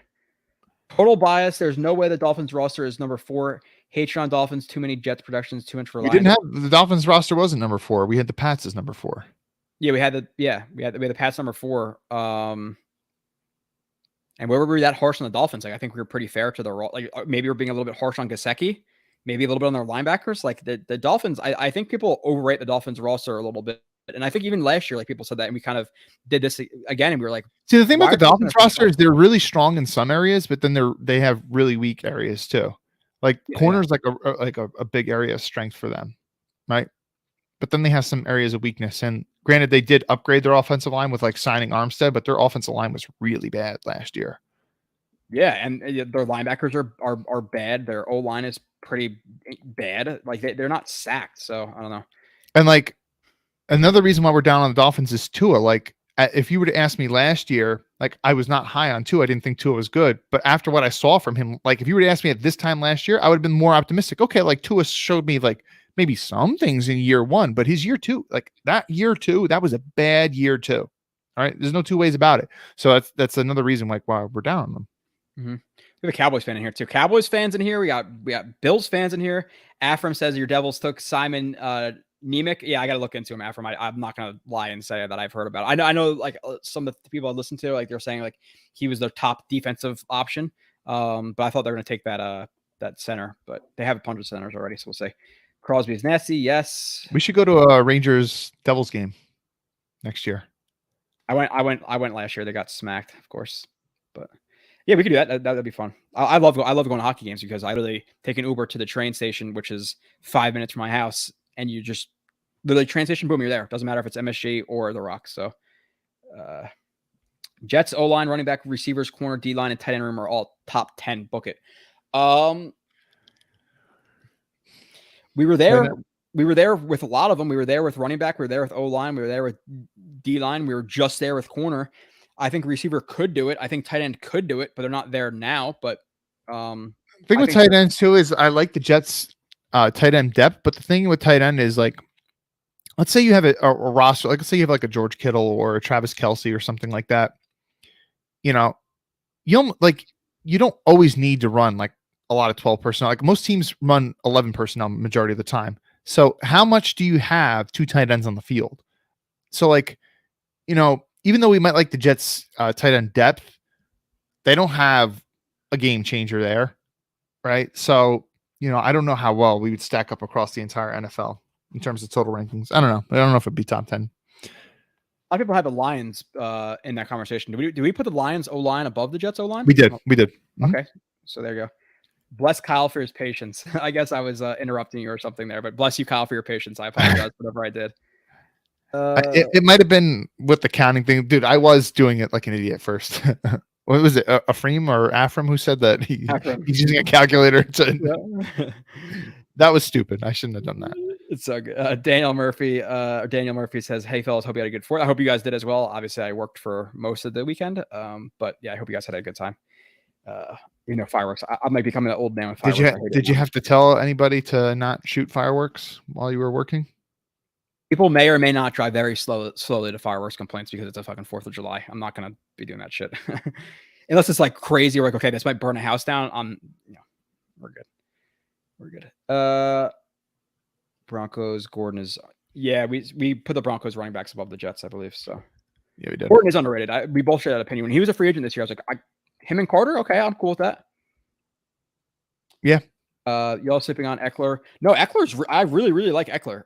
I just don't necessarily love Spiller. I'm not sure if we put them above us, nonetheless. So the way we were kind of looking at it is like it's definitely a 2-back league, and Eckler had 20 touchdowns last year, but is he gonna be able to replicate that? Like I remember like when I first started playing fantasy football, and I'm not a huge fantasy football guy.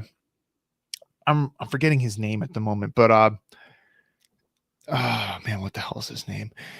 Anyway, back in the day, the Carolina Panthers had this really nice 1-2 punch at running back with Jonathan Stewart, and the other guy, I feel like he went to the University of he went to the Tigers is their mascot. Why am I forgetting that? Anyway, and the other running back, this is back in like 2008 or 2009. He had 20 touchdowns. I remember, I'm going to draft him. And then he didn't reproduce at the same level. So like sometimes like, you might get 20 touchdowns one year and then you had a big workload and then you don't have it the next year. I don't know. He didn't reproduce at the same level. No, reproduce. That was that whole rant that I just went. D'Angelo Williams. There you go. D'Angelo Williams. Blitz BK says what university did he go to? Who are we talking about again? D'Angelo Williams. Like he was good. He was a good player back in the day, man. I have no idea. I'm saying he had 20 touchdowns and then he had maybe like 7 or 8 the next year or something like that. Maybe. Damn, I'll check out D'Angelo Williams quick. This chat's smart, man, dude. And I feel like I swear to God, I got what Biden's got, man. I just like forget stuff. No, we're not doing it. We're not doing this is all about projection, BK. It is. So we're projecting where they're going to finish. And we're going to do that with our top 25 as well. So, wow, no Swift love. This is shocking.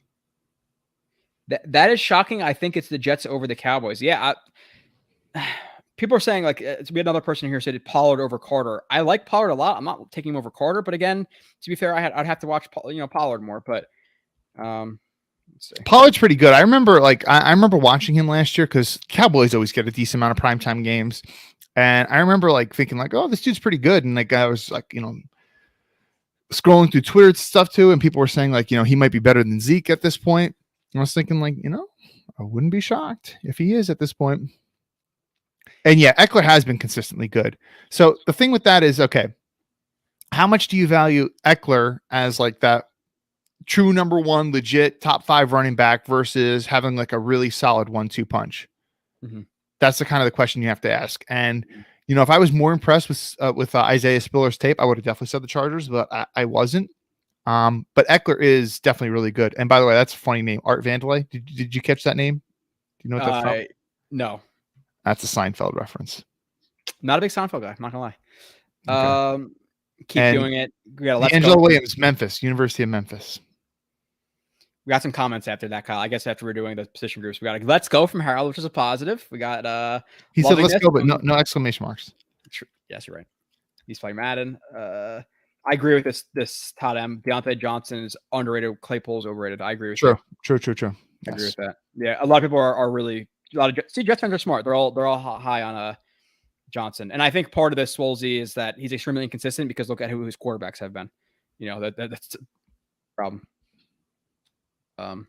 Broncos wide receivers are better. People are saying than ours. I don't know where we put them though. I think we put the Jets above them, right? We did, but that's one of those ones where I was like, and the Broncos do have better like depth at receiver. Like if you're talking about like Hamler's your 4th. Like, come on, Hamler versus like Braxton Berrios. So you could definitely go with the Broncos there, and I wouldn't argue really. Yeah, no, I think it'd be fair either way. Let's see. I focus on high end guys, so-called depth. I don't get worked up on. For example, picking tight end. You don't factor in depth when you're talking about a roster. That's very, very, very, very, very flawed. But okay, that's how you look at rosters. That's like a Madden way of looking at the depth. You turn the fatigue down. You just put your starters. Depth matters a lot. The Dolphins don't have anything behind them. I don't understand why the Dolphins tagged Gesicki. Like, do you even like think he's like really like do you even like honestly think that he's like a really good receiver? Because I don't think he's like that good. Like he's solid as a receiver. Yeah. But do you think he's like really good? And then the fact that he can't block, and then who do you have after him? So Harold says we are better than that cornerback than the Bills. Please review again. Then he says DJ Reed or White off an injury. Who do you want? White. Taking White. Like I get it. Like longevity, you might take Reed. I didn't really watch any of Elam, but I did see like some of his interview stuff, and he did impress me from like like a mental standpoint. Like there was like this one really cool story where like he had like written. I'm forgetting the details of it and stuff, but like he had like first of all like his dad played in the NFL. Okay. Yeah. But then like he like had all these detailed notes and stuff, and like really prepared well for the combine interview with the Bills and stuff. So I don't know. He just seems like he's a good student too, plus the talent. So. And Teron Johnson, dude, he's a solid slot guy. Yeah, Harold's pretty steadfast in the Jets over the Bills at corner, but I just can't. Trey White's one of the, again, what is he going to be off the injury? But he's a top 5, top 10 corner. Reed is very good, and I think if Sauce is what we expect him to be, I think it's a discussion next year. We might put the Jets over the Bills, but I can't do it with Trey White and Sauce being not a complete unknown, but a relative unknown right now. Todd M says he just put more money down on the Jets to make the Super Bowl based on this discussion. I would not do that. Well, what are the odds? Probably like plus 3,000. So if you put $1 down, you can win $3,000. Is that how it works? I don't really bet that much. I know. Yeah, I stuck with like how much. So to win 100, on a minus 100, you have to put 200 down, right? So for plus, yeah, I'm not trying to get into that. Yeah, I don't really know. I'm not going with that either. I just bet, and so oh, this is a good number. Cool, sweet. So Steven says he thinks our tight end group is better than our receiver group. I think there's a discussion there, Steven, but the Jets' high end potential is much, much better at receiver. Like you're taking the ceiling of Wilson or Moore over Conklin or Uzama. Yeah. Yeah, I mean, when you're talking that we wouldn't be shocked if either Wilson or Moore get into like they could potentially be top 10 receivers at some point in their career. That wouldn't shock either of us, but Conklin, Uzama, Ruckert, top 10 tight ends. I don't know. I mean, I will say this, there's less good, like really good tight ends than there are really good receivers in the league. So that's something that you also have to think about. Harold says he liked it a lot. He was just a little miffed at the cornerback and special teams ranking. Okay, that's everybody has a difference of opinions. Again, I'm just Trey White, and special teams. We're gonna get jammed up about talking about Pinheiro, he's picked up last year. Braden Mann's been objectively terrible, and Pinheiro didn't really hit any long field goals. Like all his stuff was like from 50 and under. So we're great special teams unit because of. Like, here's one thing you can say about Nick Folk. Like Nick Folk used to piss me off when he was a Jets kicker. Like, dude, all right, don't get me wrong. Nick Folk, best Jets kicker overall since I've been following the team closely. So I like Nick Folk, and I always be grateful for him hitting like game-winning kicks, like for example in the Colts game in the playoffs. Appreciate that, Nick Folk. But he would piss me off because he would hit like 56-yarders, 55-yarders. He was good from distance, but he would shank like a 37-yarder or something like that in like a big game. Mm-hmm. But like Pinheiro, if I'm remembering correctly, I don't think he hit a kick over 50 yards, maybe one of them. So their kicker punter combo is not instilling a lot of confidence, and that's a lot of what special teams is to me. So, but Frank Pagan says, do you guys play fantasy football? Yes. Who's your first Jet at what round in a PPR league? Um, Probably Brees, right? I would say Brees just because he's a running back and they're hard to find in a PPR league. And by the way, they also said, I mean, I don't like the fact that LaFleur said this, and something that we talked about on the last stream that I did. I don't like the fact that he already said that Brees is going to be like the number one and get the majority of the touches. I don't like that, but if he's saying that already, they haven't even strapped up for training camp. I mean, that's probably a pretty good indication of where they're going. So where would you take him, Kyle? I would say I'd probably say him one. I would probably say how many teams in the league? I mean, let's say generic 12. Okay, generic 12. I mean, he's definitely not going to be a first round pick. I think like fourth. Yeah. Maybe sometime in the third, maybe. I know in the one league we do, he's gonna make a second round pick because all the Jets are gonna go really quickly. Yeah, not by me. No, I'm gonna have no Jets. Was it your boy that we went to both games with last year that took Elijah Moore in the second? No, I don't think so. Tom, oh, but isn't Tom in the Dynasty League though? Tom's in Dynasty. Okay, but it was a Dynasty League though, so he took Elijah Moore. He took Elijah Moore really early in the Dynasty League. Okay. Sneakers and Boots says, "What's up, fellas? Sorry I missed the stream. We'll watch it back. What stat? Which, by the way, thank you, and it's okay. What stat? I guess do the Jets lead the league in this year, good or bad? Lead the league? What do we lead or bottom in?" So the only thing I don't think they'll lead anything or be in the bottom in anything. The only two things that come to mind would be the bottom and run defense, which would really, really suck. That means they're going to lose a lot of games. It's a possibility, but a possibility. And then the only lead, maybe rushing, maybe 1-2 punch. They run the ball a lot. That's the only thing I can think of. Their running game was fun, man. It's the best since like those early Rex years. Mm-hmm. Oh yeah. Last year. Sure.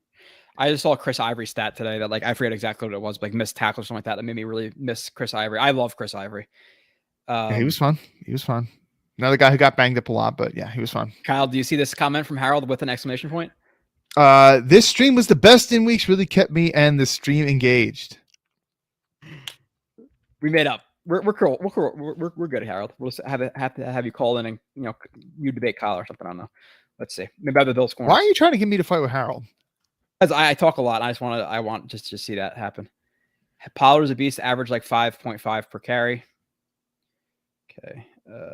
Hall projects to be better. If you notice anything about running back stats, usually the backups always kind of have a higher yards per carry average. And some of that has to do with the fact that when the teams put in the second string running back, the defense is not keying on them as much. That has something to do with it. James, what's up? Harold, I agree with this too. Actually, Deontay Johnson is inconsistent with his hands. I know he drops like a good amount of passes, so that's a good point. James also says, what star vet wide receiver are we targeting next offseason? I guess he's making fun of. I guess he hasn't jumped in here a little bit. We talked about a lot about receivers. To be honest, hey, Deontay Johnson. We've been talking about him a lot. Trade Corey Davis and a third round pick for Deontay Johnson. We're cool. Done. Go. Art says, I had a couple of minor gripes, but I think we did a pretty good job with your rankings. You guys clearly watch the league. Some Jets fans only watch the Jets. Hard to have combos, but yeah, we're the best at everything. But legitimately, I think the position groups ranked a little bit higher than I thought they were, right? Yeah, I was a little surprised too. And we were trying hard. Like, are we really going to go with the Jets here? Mm-hmm. But it is true that, we obviously know the Jets roster way better than other rosters. So there is a part of us too that, when we see a name that we don't really know this guy, we're naturally inclined to say, okay, well, we like the Jets more. Okay, I know about Bryce Hall. Bryce Hall is, solid for a fourth option. And I don't know this fourth option on this other team. I never even heard of this guy. So that naturally makes you want to pick the Jets. But is Bryce Hall necessarily better than that guy? So that's therein lies the problem. And I don't care, even the most knowledgeable people that, get paid to do this for a living don't know everybody at a really high level across the league. Even if you're a big draft guy and you know all these guys when they come out of college, are you still watching all their games when they're in the NFL? No, you're not. Mm-hmm. Yeah, Harold's still going on with the corner thing. There's an argument because I'm taking Sauce over Elam. I'm taking, they have better depth with Hall and all these guys, but it's it's the Trey White thing. So there's an argument, Harold. I don't think you're crazy. I think there's a legitimate argument. Dude, Trey White's been a stud since the day he walked in the league, man. Like Yeah. he was. I don't know if he made Pro Bowl year one, but I mean, he was really, really, really good as like a year one player.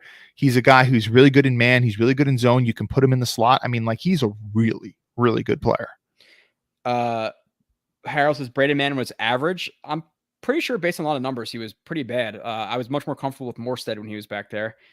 Same. Bad for a few games. You can argue that it's not really his fault. I mean, he got injured week one, right?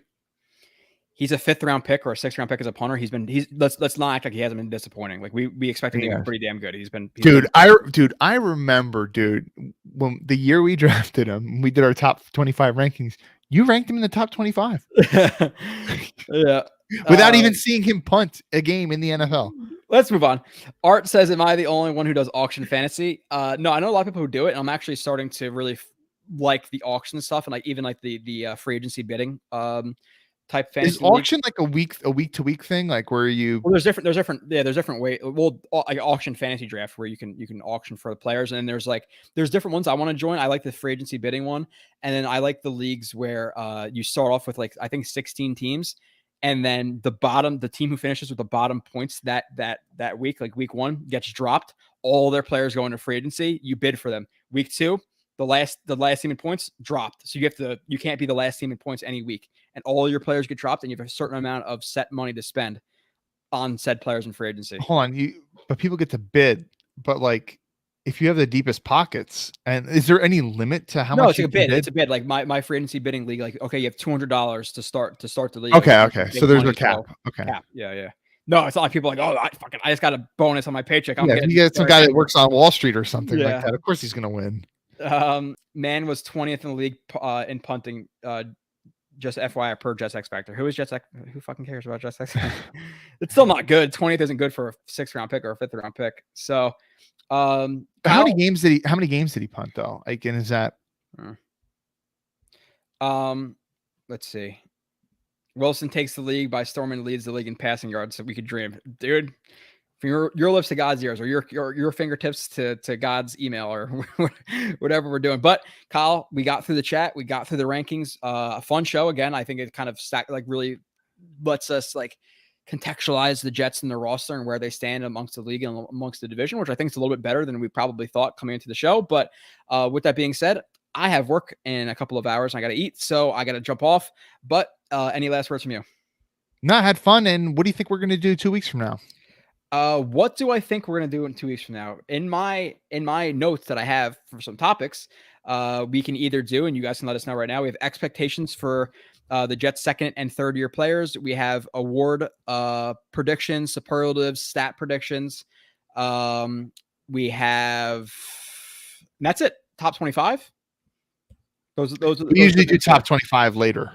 Like we do that later. We do 53-man roster later because of camp. So we're either going to do expectations for 2nd and 3rd year players and rookies, I guess rookies too, or superlatives and stat predictions. Well, I guess we can see what people leave in the comments after this gets posted. So appreciate you guys. We will see you, or Kyle will see you in 2 weeks. I will see you next Wednesday night. I'm going to go catch up on some food and get knowledge, or get catch up on some food. Catch up on some food and catch up on whoever the hell the Jets draft pick is. So I just don't like the draft picks in NHL. It's like Devils draft pick. First round. What did I say? You said Jets draft pick. He's a first round draft pick. He'll play in 3 years. It's like, fuck. But is the learning curve that long in hockey? All right, I'm sorry. I gotta let you go. It depends on how old they are. Like they took Luke Hughes last year, and like he might not play this year, so it's like 2 years basically. Like in college. How young are these guys that they're drafting? It usually like 18, 19. So yeah, it usually takes a couple, or no, like 18 to 21, I would say, and like NHL average. I don't know. Okay. All right. Well, it was nice, guys. See ya. Peace. Appreciate you guys, and we'll see you soon.